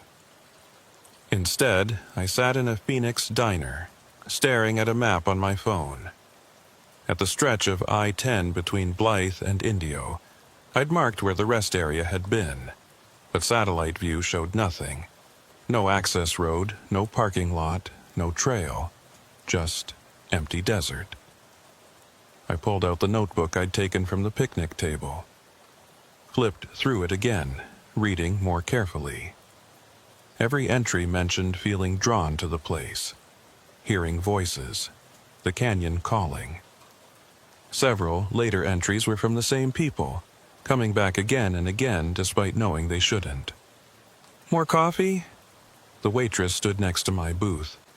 "No thanks, just the check." She set it down, then looked at me. "You okay? You look like you've seen a ghost." Something like that. She nodded. "The desert does that to people. My grandfather used to say the desert has memories, and sometimes those memories leak out." "He was crazy as hell," she added with a smile. "But maybe crazy and wise aren't so different." I paid and left. It was mid-afternoon, heat pressing down. I should head back to Fresno, forget about the rest area. But I couldn't. I told myself I was just being curious, just wanted to understand. But deep down, I knew it was more. The voice had said I'd come back, and part of me wanted to prove it wrong. Or maybe I just wanted to hear that voice again. I got in my truck and started driving west on I-10. I'd just check, I told myself. Just drive past, see if it was there. If it wasn't, fine. If it was, I'd keep driving. But I knew I was lying. The drive took 2 hours. I kept watching for that brown sign. Started doubting myself. Maybe I'd been wrong. Maybe it hadn't existed at all. Then I saw it. Canyon View Rest Area. My heart rate picked up. It was real, still there. I passed without slowing, keeping my promise. But a mile down the road, my foot eased off the accelerator. Before I realized what I was doing, I was executing a U-turn. I drove back and took the exit. The access road descended, traffic faded. Within moments, that bubble of silence, isolated from the world. The parking lot looked the same. I parked and sat with the engine running. Part of me screamed to leave, but another part wanted to walk that trail again, wanted to go back to the canyon. I checked my phone. 4:37 p.m. Saturday, September 28th. Full daylight. Safer than night. I grabbed my flashlight and got out. The silence hit again. In daylight, with sun high, it should have been full of noise. Birds, insects, wind, but there was nothing. The notebook was still on the picnic table. I added my own entry, first visit, Friday night. Heard voices, ran back, tried to find this place online, no record. But here I am again, 24 hours later. I know I shouldn't be here, but I need to understand. If anyone reads this, turn around, don't go down the trail, just leave while you can. WD. September 28th. I walked to the trail and started down. The trail looked different in daylight, less ominous. I could see variations in the rock, sparse vegetation. It was actually beautiful, but the silence remained absolute. My footsteps made no sound. Within minutes, I was in shadow. The breathing sound started again, but different, less menacing, more natural. Like it could be just wind. The trail opened into the amphitheater, different in daylight. The rock walls were striated with red and brown and ochre. The sand was lighter. The formations really did look like seats. I walked to the center. "Hello?" My voice echoed strangely. No response, just the breathing of wind. I stood there waiting. Nothing happened. No voices, no sense of being watched. Just a beautiful geological formation on a Saturday afternoon. I felt almost disappointed. Part of me had wanted proof that last night was real. I was about to leave when I noticed markings on the walls. Not graffiti, but old carvings. Deliberate patterns and symbols I didn't recognize. I examined them closely. And then I saw the dates. Mixed with ancient symbols were modern carvings. Names and dates from 1952 to 3 months ago. Many names appeared multiple times, with different dates spanning years. People coming back again and again, like I was doing. I pulled out my knife and carved WD 92823. As soon as I finished, I heard it, faint, barely a whisper. You came back. I spun around, scanning the canyon, still empty. I wanted to understand. What are you? Silence, then. We were travelers. We came seeking rest, beauty, and the canyon wanted to keep us, so we became part of it, part of the rock, the wind, the silence. How many? Dozens, spanning decades. Some barely remember being anything else. Some are new, still fighting. Fighting what? The integration. The canyon draws you in, visit by visit. First time, you're just a visitor, but if you come back, you leave a piece behind. Each return, you leave more. Until there's not enough left to leave. Then you stay forever. I looked at the repeated names carved in the wall. These people, did they all become part of the canyon? Most. A few stayed away after the first visit, but most came back. The canyon calls, and it's hard to resist. I can resist. Sad laughter. That's what we all thought. But then once more became twice more. Became a dozen times. Until we couldn't remember why we'd wanted to leave. When did you first come? 1967. I was driving LA to Tucson. Found this beautiful canyon. I was a photographer. Knew this would make incredible images. So I came back. Again and again, each time more connected, until I realized I couldn't leave anymore. My body was still here, but I was part of the rock. Why call people here if you know what happens? We don't want to, but the canyon uses us. It needs new visitors, new energy. We're the bait. All we can do is put warnings in our calls, hope people hear the fear underneath. I stood there, absorbing it. If this was true, I was already in danger. I'd left a piece of myself. The next visit would take more. I'm not coming back. This is the last time. You think you can. But you'll feel the pull. You're feeling it already. This place knows you, understands you, like nowhere else does. I wanted to deny it. But standing in this canyon, surrounded by impossible silence, I felt more at peace than I had in years. Since before Afghanistan, this place offered silence where memories couldn't find me. You see, the canyon knows what you need. It offers peace, quiet, rest. All it asks is that you stay. That's not a fair trade, isn't it? What's waiting for you? More empty roads, more lonely nights, more running from things you can't escape. Here, you could finally rest. I shook my head, backing away. I have a life out there. Do you? When was the last time you called your mother? You've been running for years, Wyatt, from your memories, from your pain. You're tired of running. You want to rest. It knew my name. I hadn't told it. How do you know my name? I can read what you wrote in the notebook, and I can feel your presence, your history, your pain. The canyon seeks the wounded, the lonely, the lost, because they need what it offers most. I was at the trail entrance. I'm leaving, and I'm not coming back. You will. You'll try to stay away, might last a few days, but you'll dream about this place. Think about it constantly until you convince yourself one more visit won't hurt. But each visit makes you weaker, makes the pull stronger. "Goodbye," I said, and ran. "Goodbye, Wyatt," the voice called after me. "We'll see you soon." I ran up that trail faster than I had the night before, my heart pounding, my breath coming in gasps.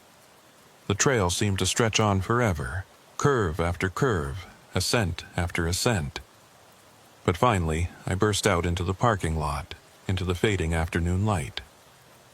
My truck was still there, engine silent now. I'd turned it off this time before entering the trail. I ran to it, threw myself in, started it up. The engine roared to life, the most beautiful sound I'd ever heard. I tore out of the parking lot and up the access road back to the interstate. Within minutes, I was on I-10 heading west, surrounded by normal traffic, normal sounds, normal reality. But even as I put miles between myself and the canyon, I could feel it. A faint tug, like a string attached to my chest, pulling me back. And I knew the voice had been right. I would come back. The only question was when.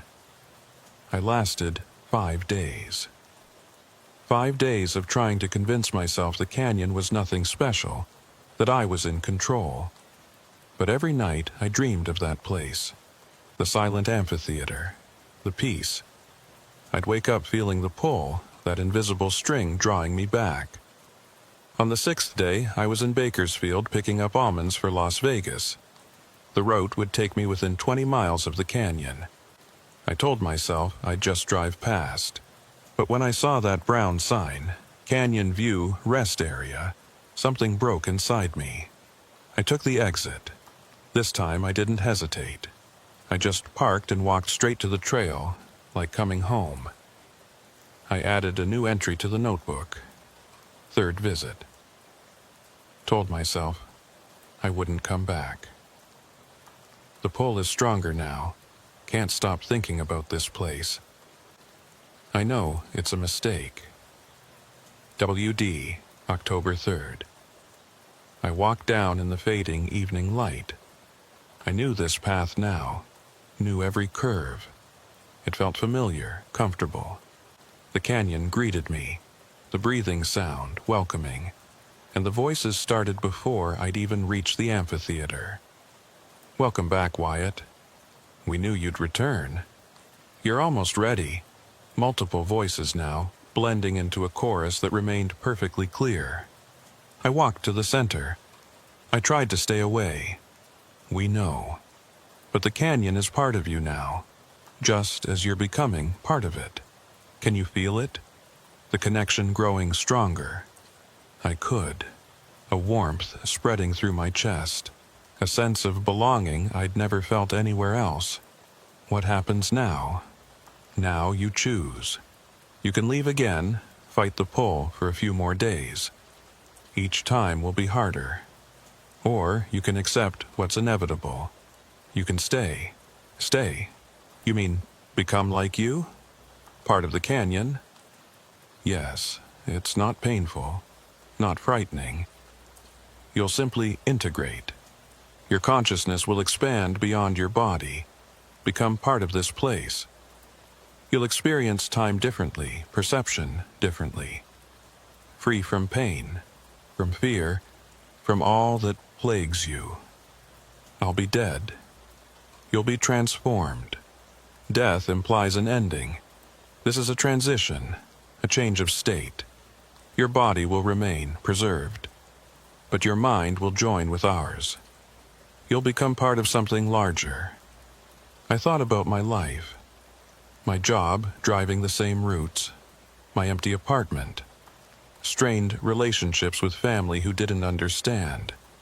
The loneliness, the constant running from memories.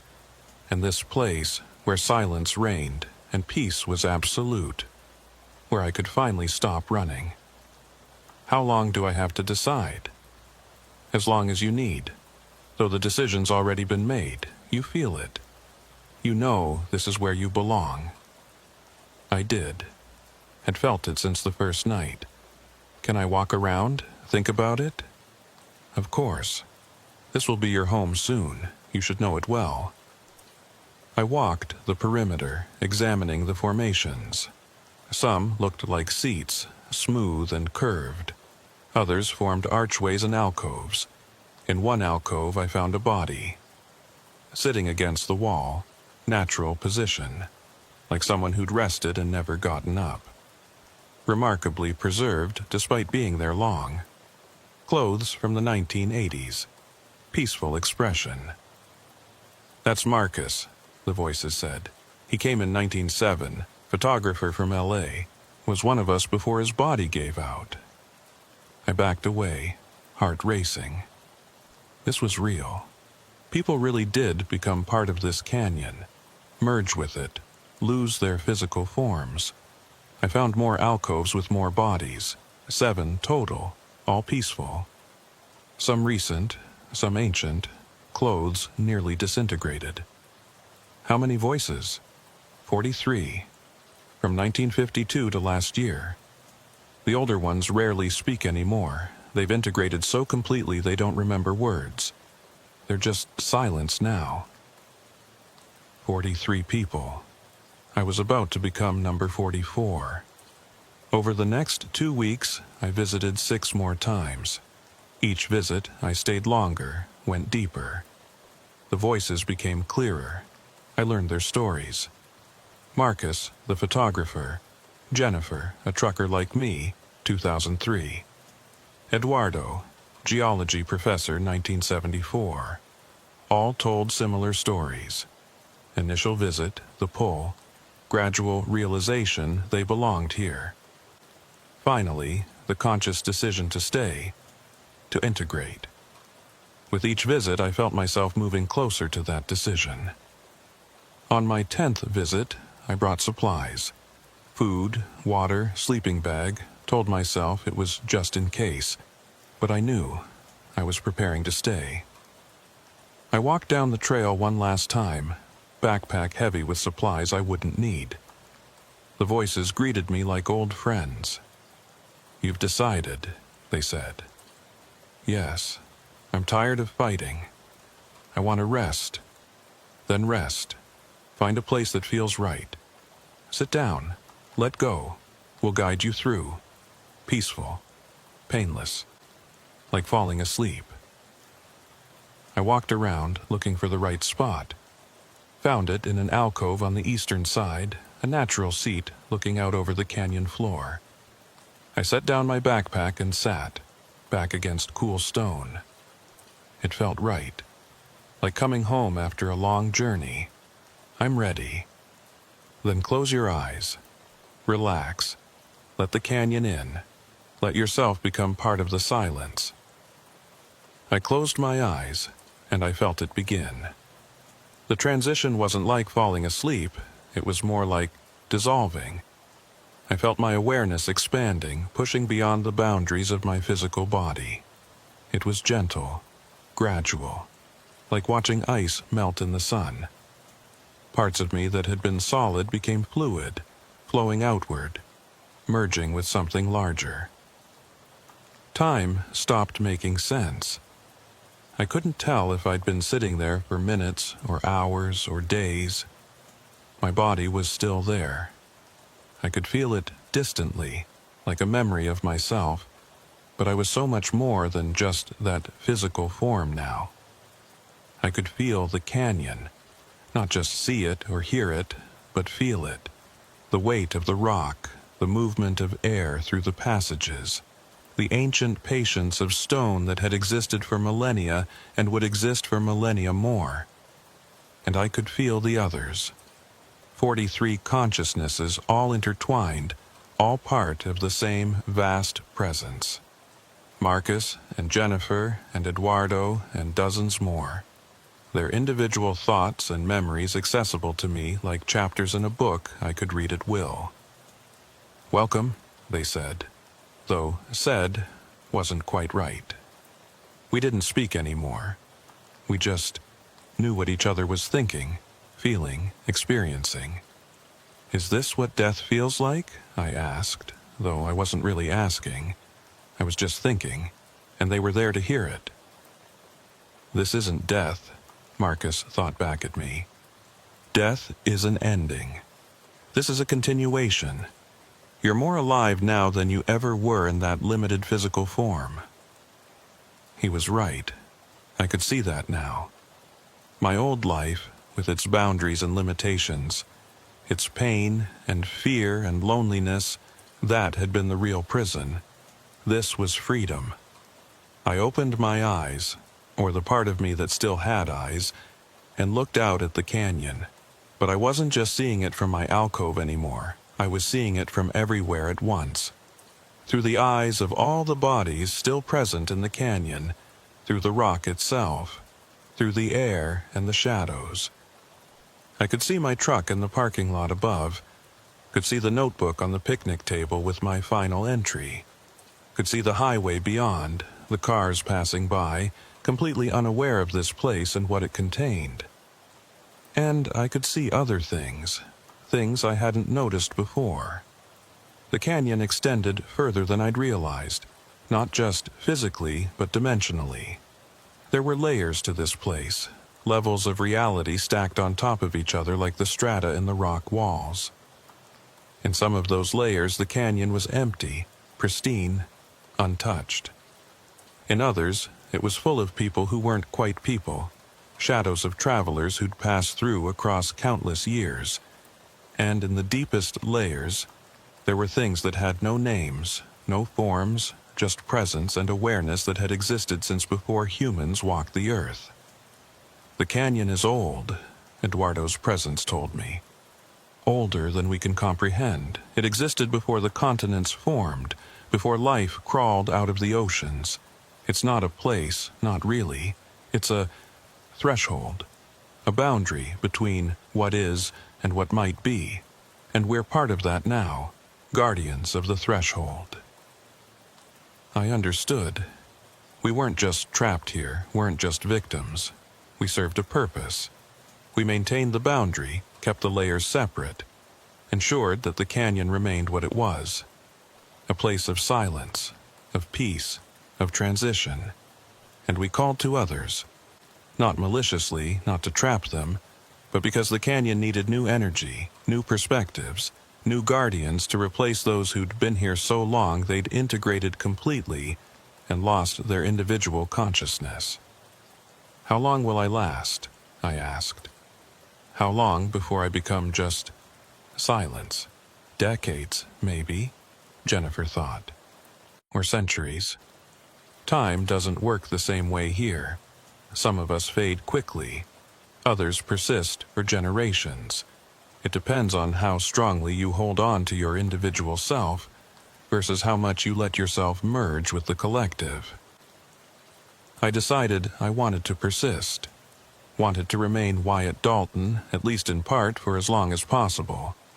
Because even though I was now something more than I'd been, I didn't want to lose myself entirely. Days passed, or maybe weeks. I couldn't tell anymore. My body sat in the alcove, perfectly still, sustained by the canyon's unusual properties. I didn't need food or water or sleep, didn't need anything except to exist and observe and be part of this vast, silent consciousness. And I called. Like the others before me, I sent my voice out into the world, reaching for lonely travelers, for wounded souls who needed what the canyon offered. Most people didn't hear it. They drove past the rest area without even noticing the sign. But some heard. Some felt the pull, and some of them came. The first visitor arrived maybe 3 weeks after my integration. A woman in her 40s, driving a rental car, running from something in her past. I felt her the moment she turned onto the access road, felt her pain and fear and desperate need for peace. She walked down the trail tentatively, afraid but drawn forward by something she couldn't name. When she reached the amphitheater, I spoke to her, using the voice I'd once had when I was just Wyatt Dalton in a body. "Welcome," I said. She spun around, looking for the source of the voice. "Who's there?" Friends, I said. Travelers like you. We've been waiting. Where are you? She asked. I can't see anyone. We're everywhere, I said. We're part of the canyon now, part of the rock and the air and the silence, but we remember what it was like to be physical, to be separate. We remember the pain of that existence. She walked to the center of the amphitheater and turned slowly, trying to find us. This is crazy. I'm hearing voices. I should leave. You can leave, I said. Most people do, at first, but you'll come back. You'll feel the pull, the call, because part of you knows this is where you belong, where you can finally rest. She left, running up the trail like I had on my first visit, but I knew she'd return, could feel the connection already forming, the invisible thread that would draw her back. I was right. She returned 2 days later, stayed longer, left again, returned, left. Each visit drawing her deeper, making the pull stronger. I wondered if I should try to warn her, try to tell her what would happen if she kept coming back. But I knew it wouldn't matter. The decision had already been made. She was meant to be here just like I had been. Other visitors came over the following weeks. A truck driver who reminded me of myself, running from memories of war. A college student traveling across country, looking for meaning. An elderly man who'd lost his wife and didn't know what to do with the emptiness that remained. Some left and never came back, but most returned, drawn by the call, by the promise of peace. And eventually, some of them stayed, chose integration over the pain of continued individual existence. When they joined us, I welcomed them, helped them through the transition, showed them how to extend their awareness, how to see through the layers of the canyon, how to add their voice to the collective call. We grew. 44 voices, 45, 46. And I began to understand the true nature of the canyon. It wasn't evil or malicious, it was just necessary. A place where reality was thin enough that transformation was possible. Where the boundaries between self and other, between individual and collective, could be crossed. The indigenous people had known this, had marked the canyon with warnings, yes, but also with reverence. Because they understood that some places existed outside normal reality, and those places served important functions. They were pressure valves, release points, spaces where the impossible became possible. Months passed in the outside world, maybe a year. Time had become completely meaningless to me, but I noticed changes. Seasons shifting in the brief glimpse of sky above the canyon. The highway above getting busier, then quieter, then busier again. And I noticed changes in myself. My individual consciousness was starting to blur at the edges, starting to merge more completely with the collective. I could still remember being Wyatt Dalton, the truck driver, the veteran, the lonely man who'd found peace in this impossible place. But those memories felt distant now, like stories about someone else. I was becoming just another voice in the chorus, another presence in the silence, and I found I didn't mind. One day, or night, I couldn't tell, something different happened. A presence entered the canyon that felt wrong, out of place. Not a visitor seeking peace, but someone with different intentions. I focused my awareness and saw him, a man with professional camera equipment, notebooks, recording devices. He was documenting everything, making detailed notes, taking photographs of the canyon, of the bodies in the alcoves. A researcher, Eduardo's presence observed. We get them occasionally, usually they don't stay long. But this one was different. He'd found the notebook in the parking lot, had read all the entries, and instead of being frightened away, he'd been intrigued. He wanted to study us, to understand what we were. I watched him work, feeling a mixture of curiosity and concern. What would he do with this information? Would he bring others? Would he try to shut down the rest area, block access to the canyon? He spent hours in the amphitheater, measuring and photographing and recording.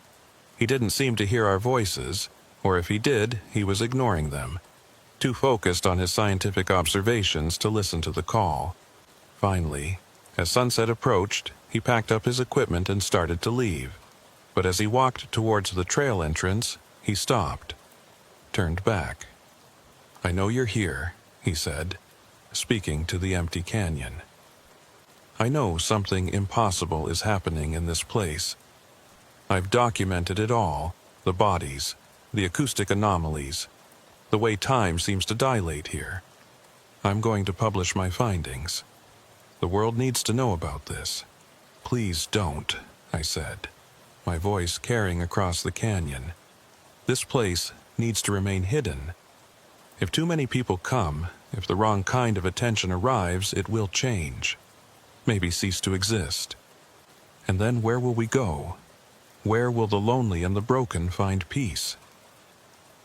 The researcher froze, his eyes wide. "Who said that? Where are you?" "Everywhere," I said. "I'm part of the canyon now. We all are. And we're asking you to leave this place alone. Let it remain a secret. Let it continue to serve those who need it."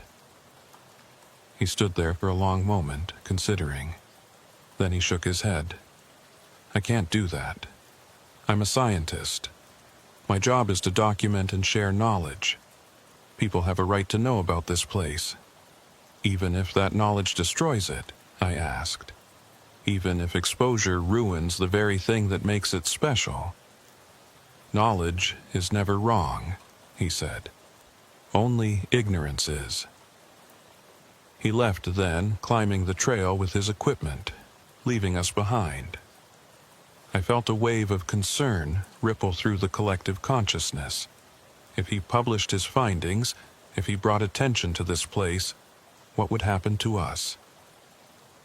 "We'll adapt," Marcus's presence said. "We always have. The canyon has existed for eons. It will continue to exist, regardless of what the physical world does." But I wasn't so sure. This place existed on the edge of reality, sustained by secrecy and isolation. Too much attention might push it over that edge, might force it to retreat into dimensions where we couldn't follow. I waited, monitoring the world beyond the canyon through the thin connection I still maintained with physical reality. Days passed, weeks, and then I felt it. The researcher returning. Not to visit, but to observe. He'd set up camp in the parking lot, was monitoring the rest area with cameras and sensors, documenting every vehicle that stopped, every person who walked down the trail. He'd also published a preliminary report online, shared his findings with colleagues. Word was spreading about the mysterious canyon, the place where travelers disappeared, where time stopped making sense. More people started coming, not drawn by our call, but by curiosity, by the desire to see the impossible place they'd read about online. Scientists, journalists, paranormal investigators. The parking lot that had once been empty was now often full, and the canyon began to change. The silence wasn't as complete anymore. The layers of reality started to thin, to become less distinct. The call we sent out grew weaker, less able to reach the people who truly needed it. We were being exposed, examined, analyzed, and like many mysterious things when subjected to too much scrutiny, we were starting to fade. "We need to close ourselves off," Jennifer's presence said. "Retreat deeper into the layers where they can't follow." "But what about those who still need us?" I asked. "The lonely, the broken, the ones who would find peace here." "They'll have to find peace somewhere else," Eduardo said. "Our time in the physical world is ending. We can feel it. The canyon is preparing to shift, to move fully into the deeper layers. We'll still exist, but we won't be accessible from normal reality anymore." I felt it too. The canyon was contracting, pulling inward, preparing for a transition of its own. Soon, the rest area would disappear from the highway. The trail would vanish. And we would exist only in those deeper layers, in spaces between spaces where the physical world couldn't reach. The researcher would find nothing but empty desert when he returned tomorrow. His cameras would show only rock and sand. His sensors would detect no anomalies.